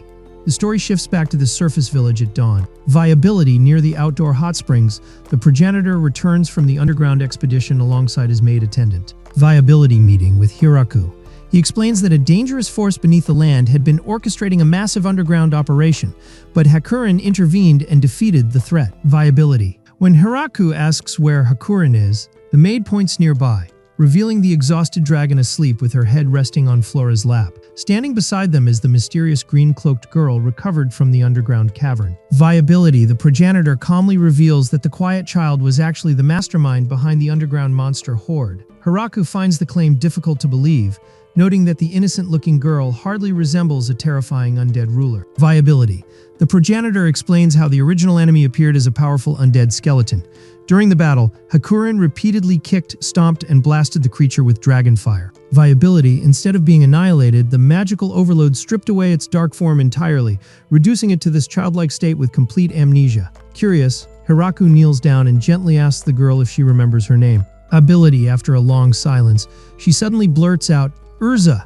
Hiraku smiles warmly and asks if she remembers anything else, but Urza happily admits she has absolutely no other memories. Accepting her situation, Hiraku welcomes her into the village. Ability Flora notices Urza's unusual hair, which subtly changes color when sunlight passes through it. She recalls an old legend describing the hero queen Urbraza, whose jewel-like hair shifted colors in the light.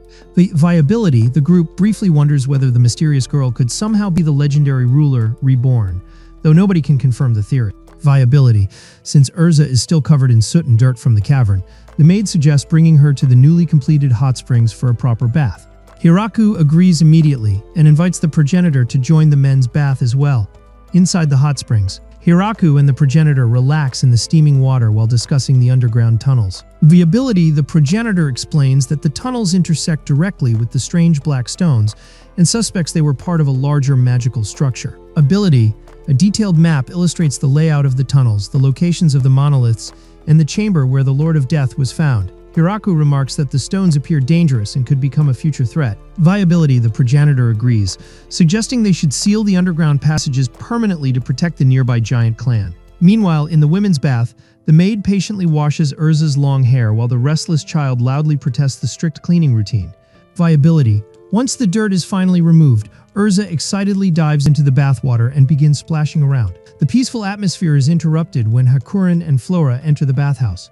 Hakuren yawns sleepily, irritated that she was dragged away from her nap. The moment Urza spots her, she immediately sticks out her tongue and makes a mocking face, reigniting the playful rivalry between them. After the bath, Kiabet stretches her wings on the balcony and announces that she must return to the Garlic Kingdom to resume her duties as a high-ranking priestess. Viability.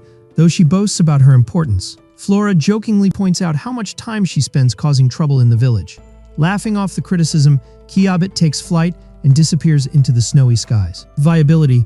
Later, Hiraku leads an inspection team into the cleared underground area containing the first black stone. The monolith stands upright within the cavern, glowing faintly blue. Viability. As the group studies the site, Hiraku notices a strange purple mist leaking from the base of the stone.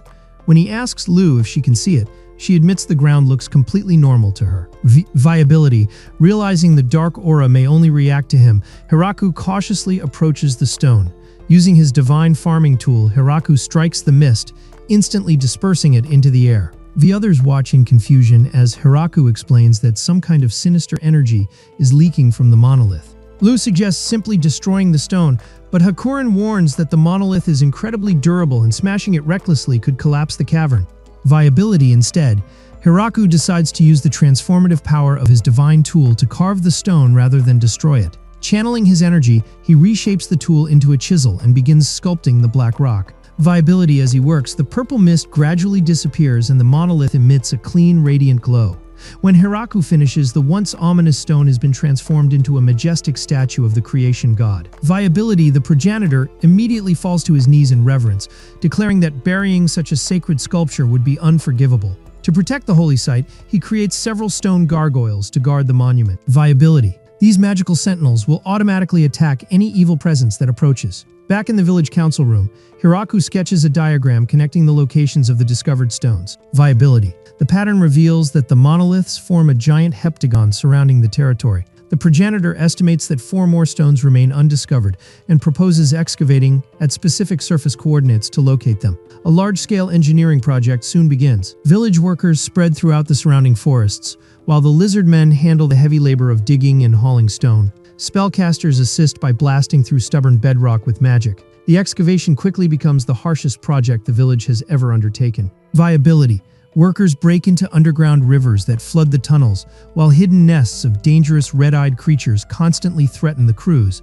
Despite exhaustion and mounting stress, the villagers continue pushing forward under the progenitor's guidance. Eventually, the deepest shaft finally breaks through the final layer of rock, revealing the 7th and final black stone. The exhausted workers collapse in relief and celebration as sunlight pours into the cavern, confirming that the heptagon formation is complete. Viability. Later, the progenitor relaxes with Hiraku at the hot springs and admits that the final excavation stages were extremely unsettling. However, he reveals another reason for his enthusiasm. Opability. Opening an ancient book filled with illustrations of gods and divine figures, the progenitor excitedly points out that they now possess 6 additional monoliths ready for carving. He eagerly asks Hiraku to sculpt a different deity into each one so they can create an entire pantheon of sacred statues. The episode opens in the middle of a lively celebration in the Great Tree Village. Hiraku Machio, the village chief, raises a mug and welcomes everyone back from their expedition to the hot spring region. The villagers, including high elves, lizard men, and various magical creatures, cheer and enjoy a massive spread of food and wine. Among the crowd, the high elves discuss a recent encounter where a giant monster burst from the ground. While the expedition was tough, everyone agrees that the hot springs provided a much-needed respite. As Hiraku circulates through the tavern, he notices an unfamiliar black cat sleeping peacefully on a table alongside the wine slime, one of Kuro's wolf pups, and one of Zabuton's spiderlings. Hiraku strikes up a conversation with progenitor, Vampire Lord, who remarks on how festive the village is. When Hiraku points out the cat, a quick flashback reveals how the creature arrived. When Hiraku first returned to the village, he stumbled upon the small black cat inside his home.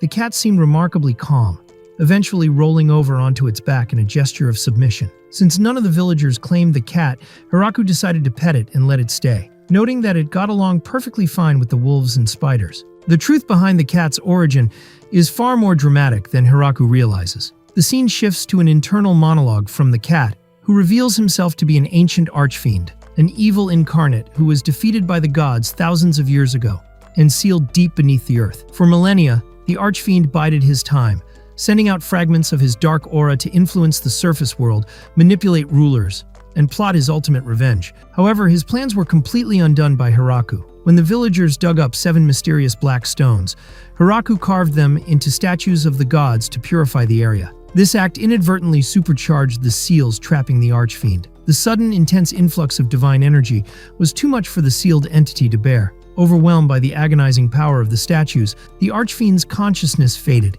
and his massive dark form collapsed. When he finally woke up, he discovered that his immense magical power was completely gone, and his body had been transformed into an ordinary, harmless black cat. Seeing no other option, the former supreme evil decided to accept his fate and surrender to a comfortable life of being pampered in the village. High above the mortal realm, the god of creation and a goddess looked down upon the village. The goddess asks what they should do about the archfiend's current state. The god of creation explains that Hiraku's hand-carved statues acted as both a divine punishment and a form of salvation for the archfiend. By living out his days as a cat, the archfiend can safely deplete his remaining malice before eventually ascending back to the heavens. The goddess jokes that Hiraku is essentially acting as a proxy for the gods, though the god of creation notes that Hiraku has no interest in such titles and should be left to enjoy his peaceful life. The segment ends with the god lamenting his own 300-year punishment, sitting in Seiza, for accidentally dropping Hiraku into the dangerous forest of death in the first place,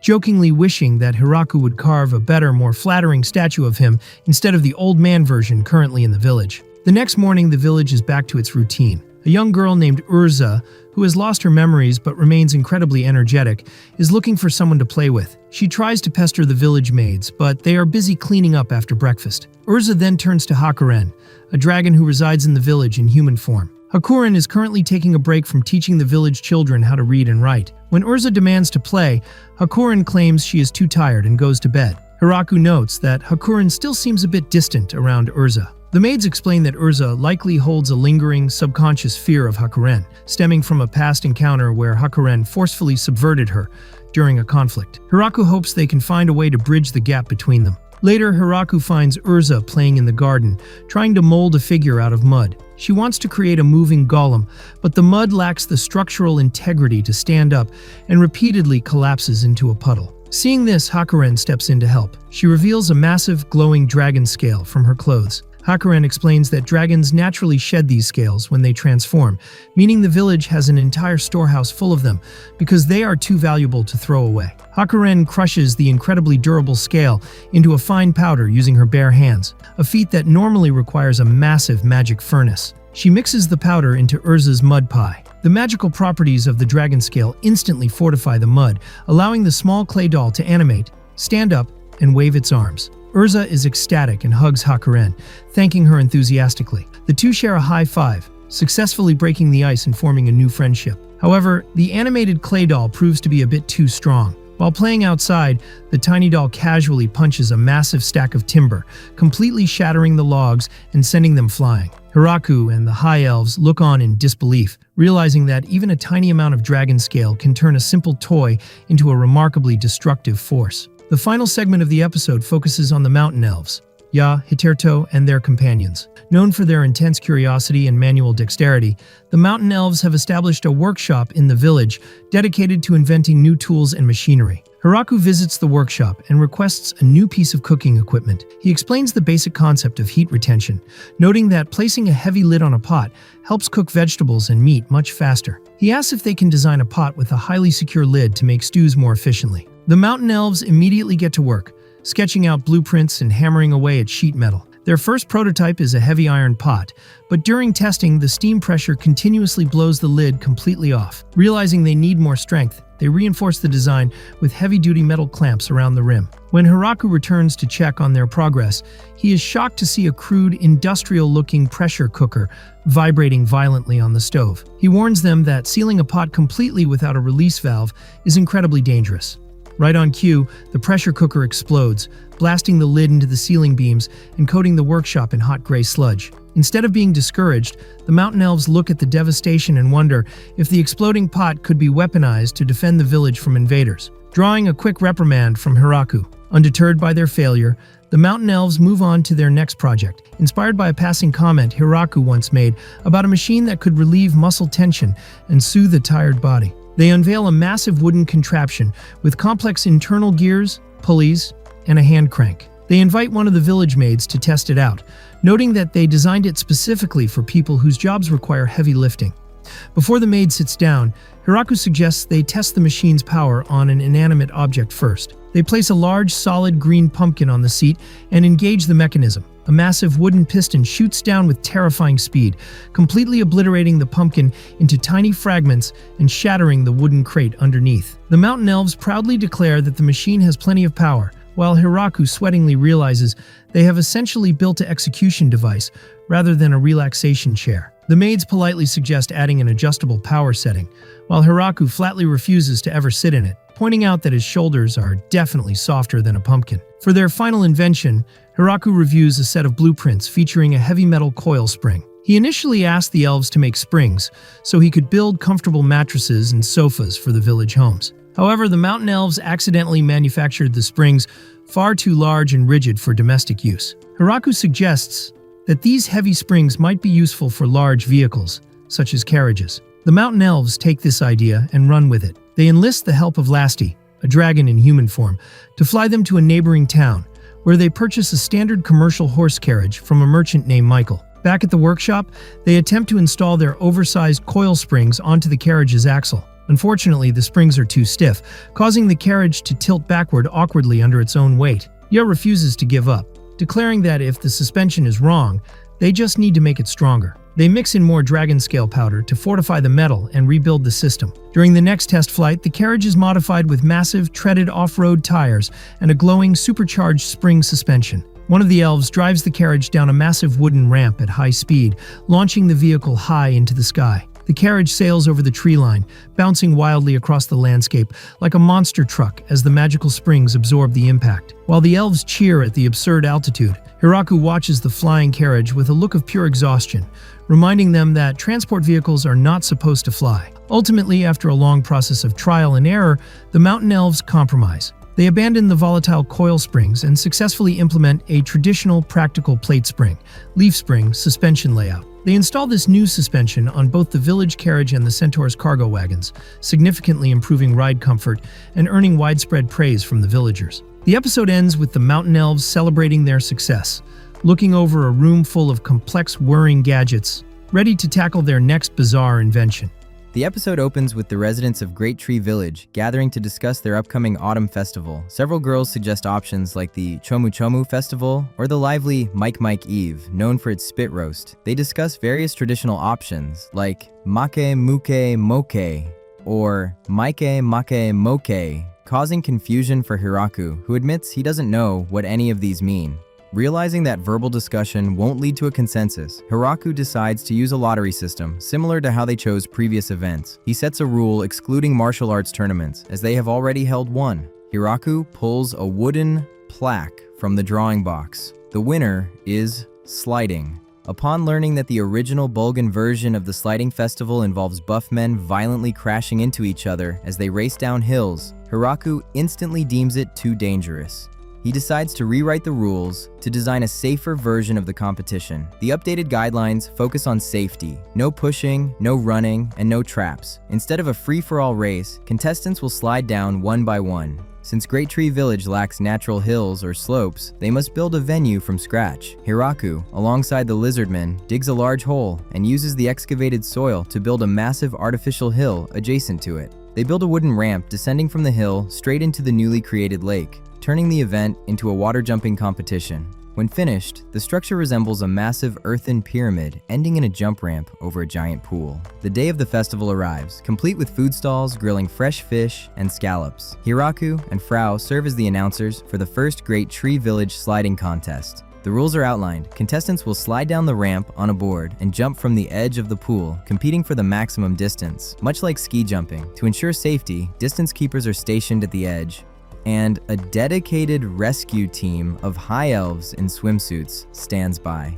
Because they will land in the water, all contestants wear swimsuits tailored by the giant spider, Zabuton, who happily accepted the task. The first contestant is Ronana, from Village 2.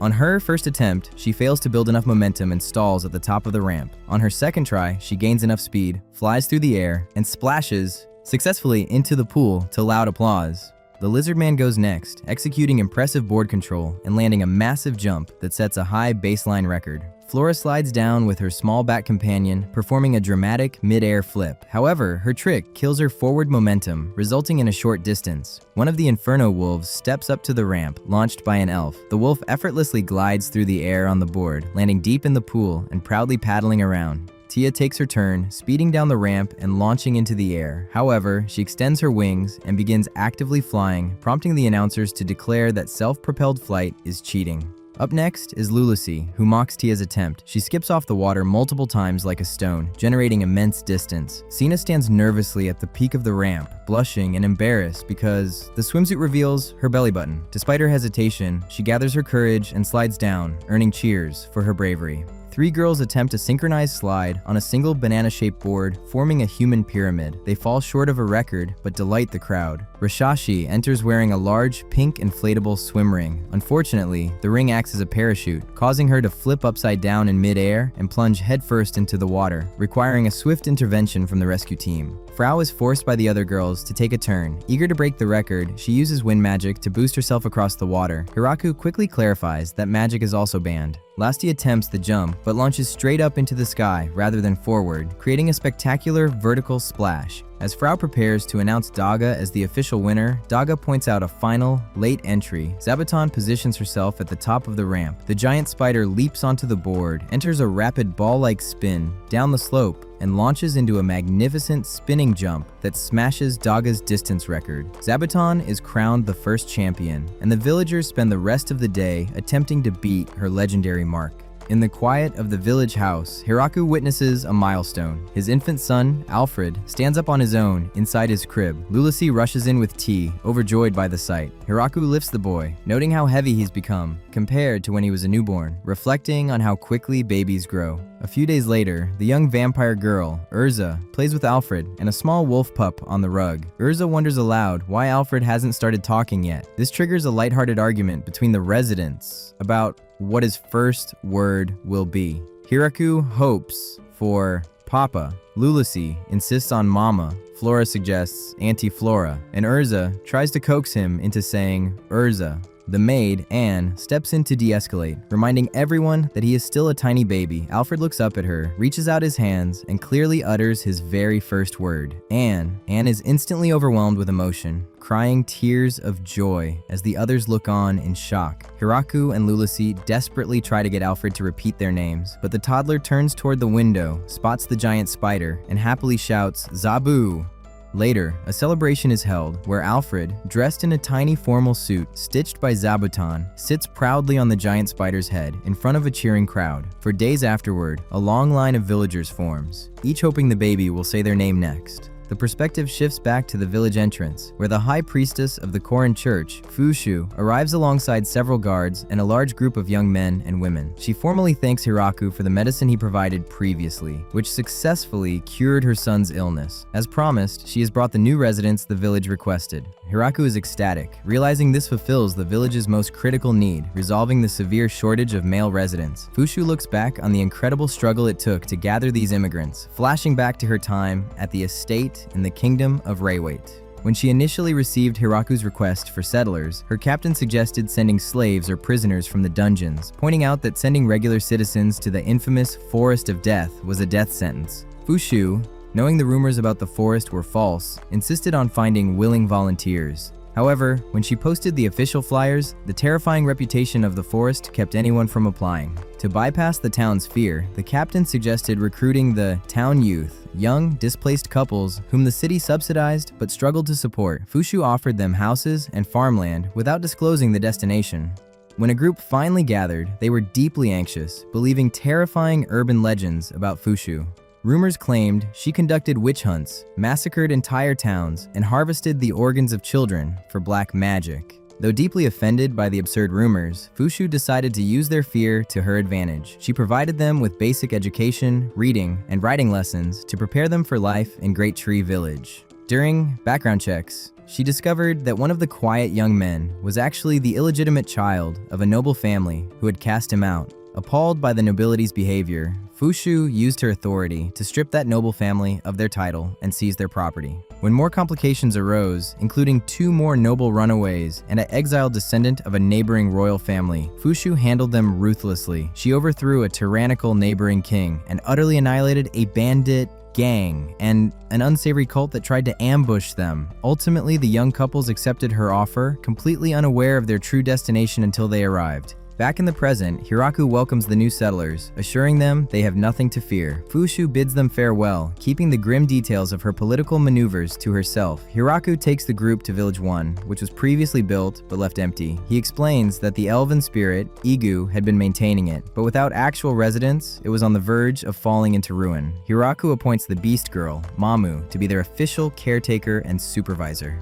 The couples are overjoyed to see the beautiful, fully furnished wooden houses. Hiraku throws a massive welcoming banquet filled with elaborately prepared pies, meats, and stuffed tomatoes. However, the newcomers notice the high elves and grow terrified, remembering old myths that high elves are vicious man-eaters who kidnap young men. Ria notices their trembling and asks what is wrong. Hiraku awkwardly explains the rumor. Ria laughs it off, calling it a total misunderstanding caused by a minor sub-tribe of her race. However, she accidentally terrifies them further by flexing her gauntlet and shouting that if she were to hunt men, she would do it far more swiftly and efficiently. Despite the minor cultural shock, the couples dig into the delicious food, realizing the village is a paradise. Urza shows off her earth golem magic, and Lasti and Tia introduce themselves as dragons, causing the settlers to freeze in pure shock. Hiraku steps in with a smile, reassuring the newcomers that the dragons don't bite and that they will all get along just fine. On a peaceful day in the Great Tree Village, Hiraku and Ru climb to the top of a wooden watchtower to enjoy the scenery.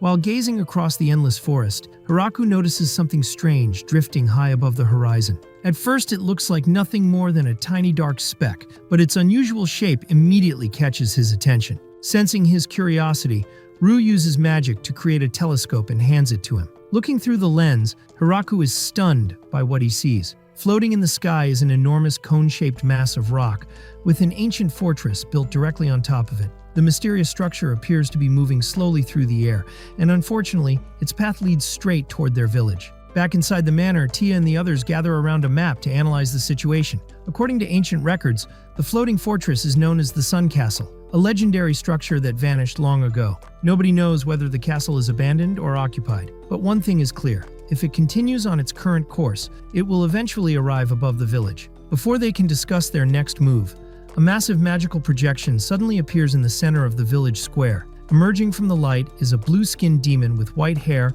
large red horns, and black wings. The demon introduces himself as Kuzuden. With dramatic flair, he proudly announces that he and his followers have taken control of the Sun Castle. Calling the villagers foolish humans, he declares that resistance is meaningless and effectively announces the beginning of a war. Everyone waits for Hiraku's response. Completely calm, Hiraku simply turns toward Tia and asks, "So that makes him our enemy, right?" Tia agrees, pointing out that anyone making such an over-the-top declaration is obviously hostile. Without wasting another second, Hiraku transforms his magical farming tool into a spear. Carefully estimating the distance, he draws back his arm and launches it into the sky with terrifying force. The spear becomes a streak of golden light as it races across the horizon. A moment later, it slams into the rocky underside of the floating castle. The impact shakes the entire fortress. Watching from above, Kuzuden immediately loses all confidence.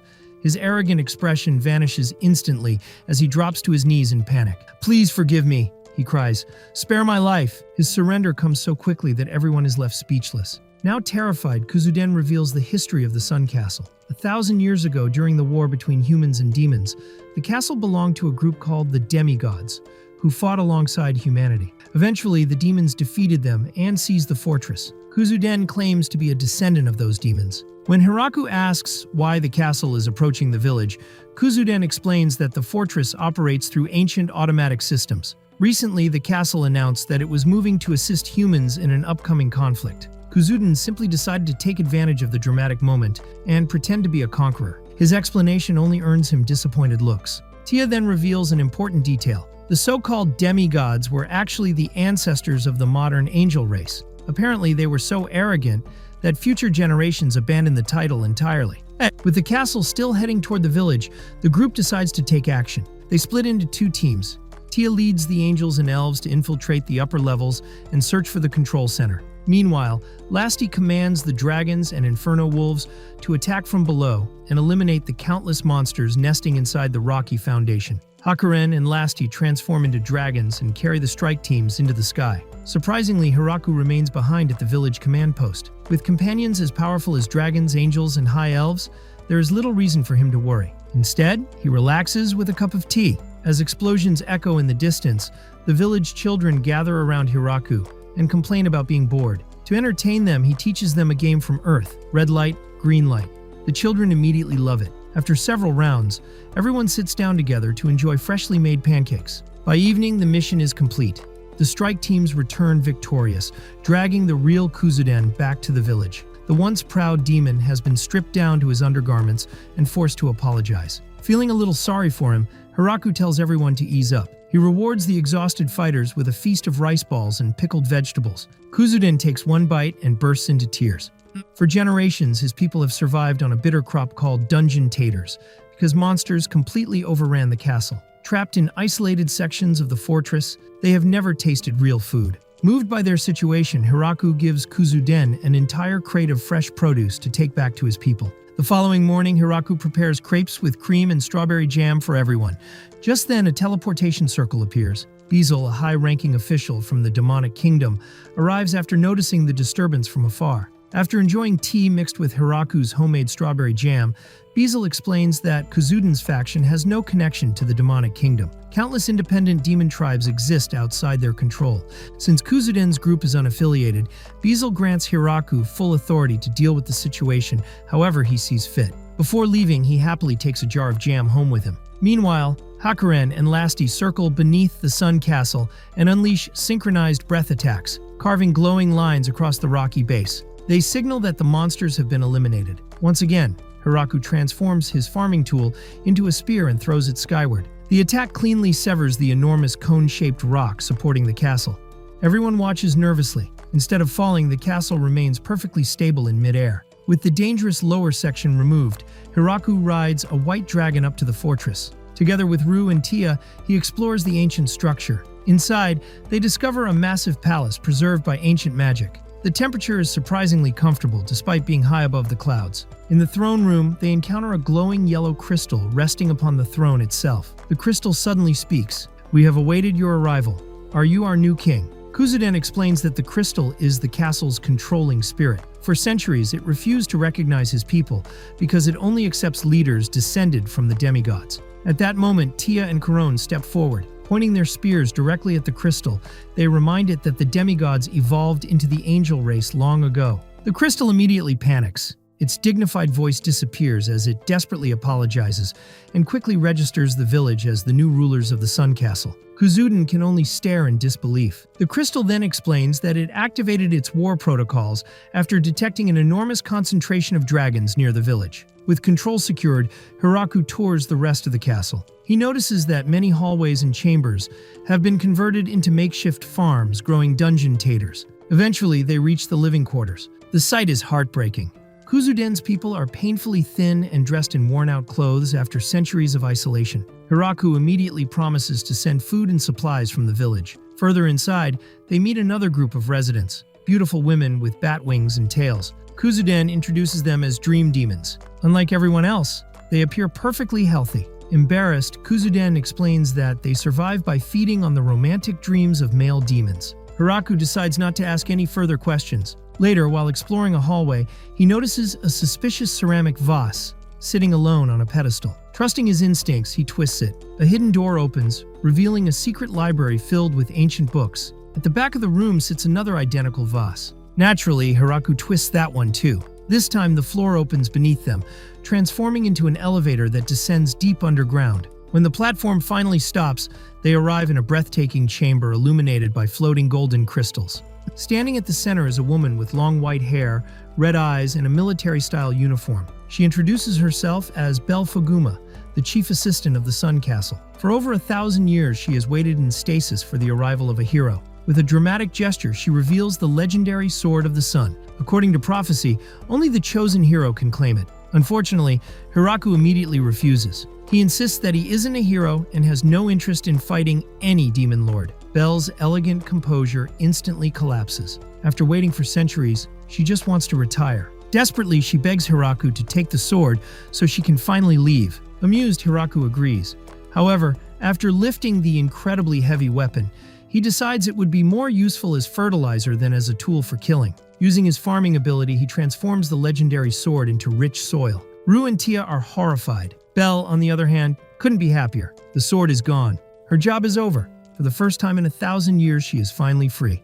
The episode begins inside the once glorious Sun Castle, where Belle has finally been freed from the castle core. Instead of celebrating, she is horrified by the fortress's terrible condition. Cracked floors, overgrown vines, and signs of neglect cover the castle. Furious, she confronts Go, the crystal entity responsible for managing the castle. Gu explains that the castle's decline wasn't his fault. Over generations, human nobles squandered the castle's resources, selling its fuel supplies to support their luxurious lifestyles. When those reserves ran out, the castle was sold to demigods and angels, who drained the remaining emergency fuel during ancient wars. Now the floating fortress is nearly out of power and could eventually crash if nothing is done. Hiraku and the others ask whether the fuel can be replaced. Belle explains that the castle runs on rare heat-producing jewels called sunstones. To everyone's surprise, Lulusi reveals that the legendary fuel is actually identical to the common hot stones found near the village's hot springs. What was once considered a priceless resource is now a common item used by ordinary people to stay warm during winter.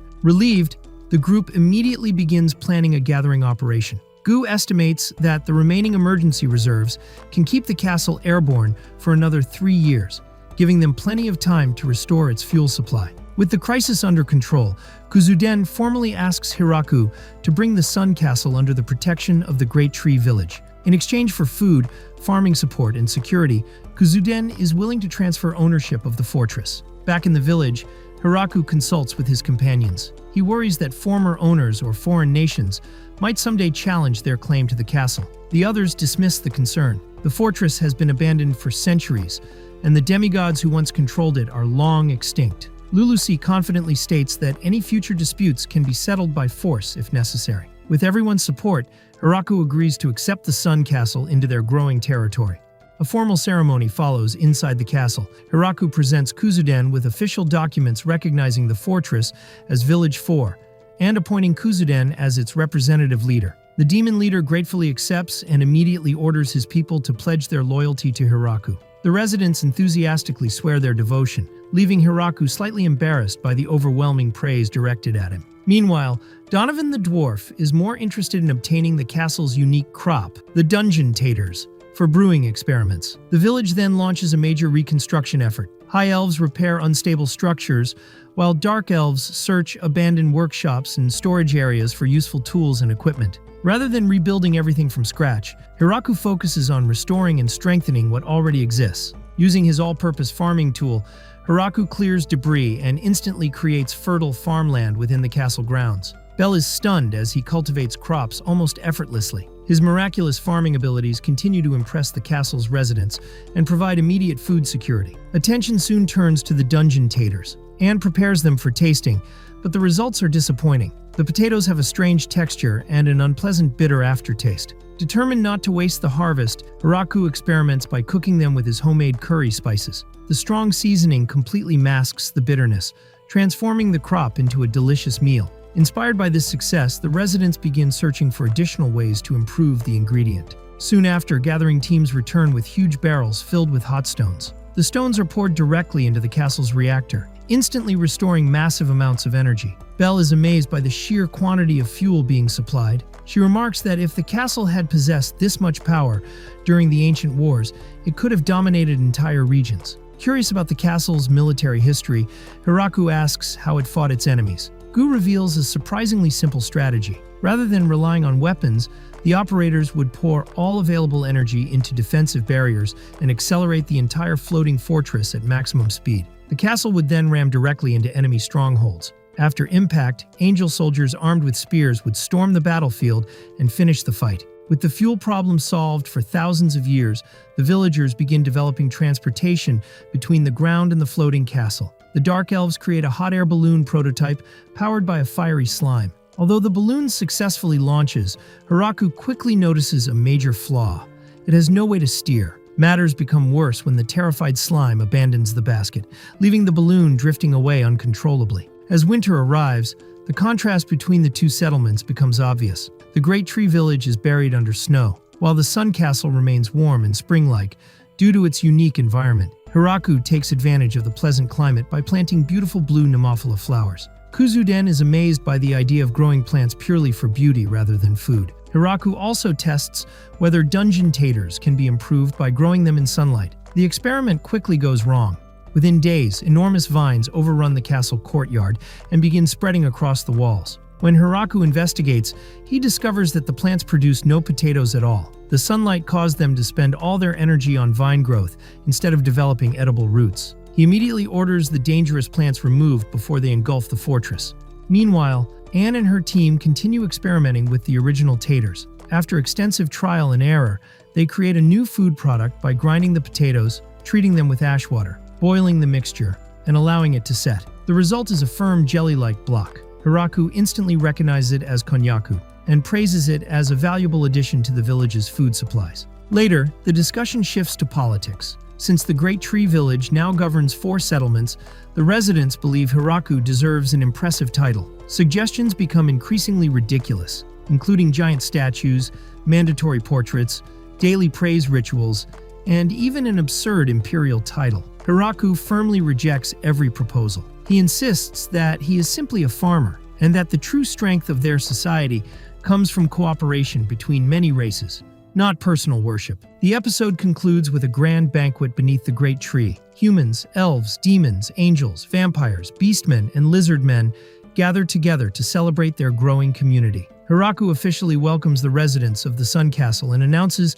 that they will be united not by a ruler's image, but by a common symbol. A large village flag is unveiled, earning cheers from the crowd. As fireworks light up the sky above both the forest and the floating castle, Hiraku raises a toast and looks proudly at the diverse family he has helped create, bringing the episode to a warm and satisfying close.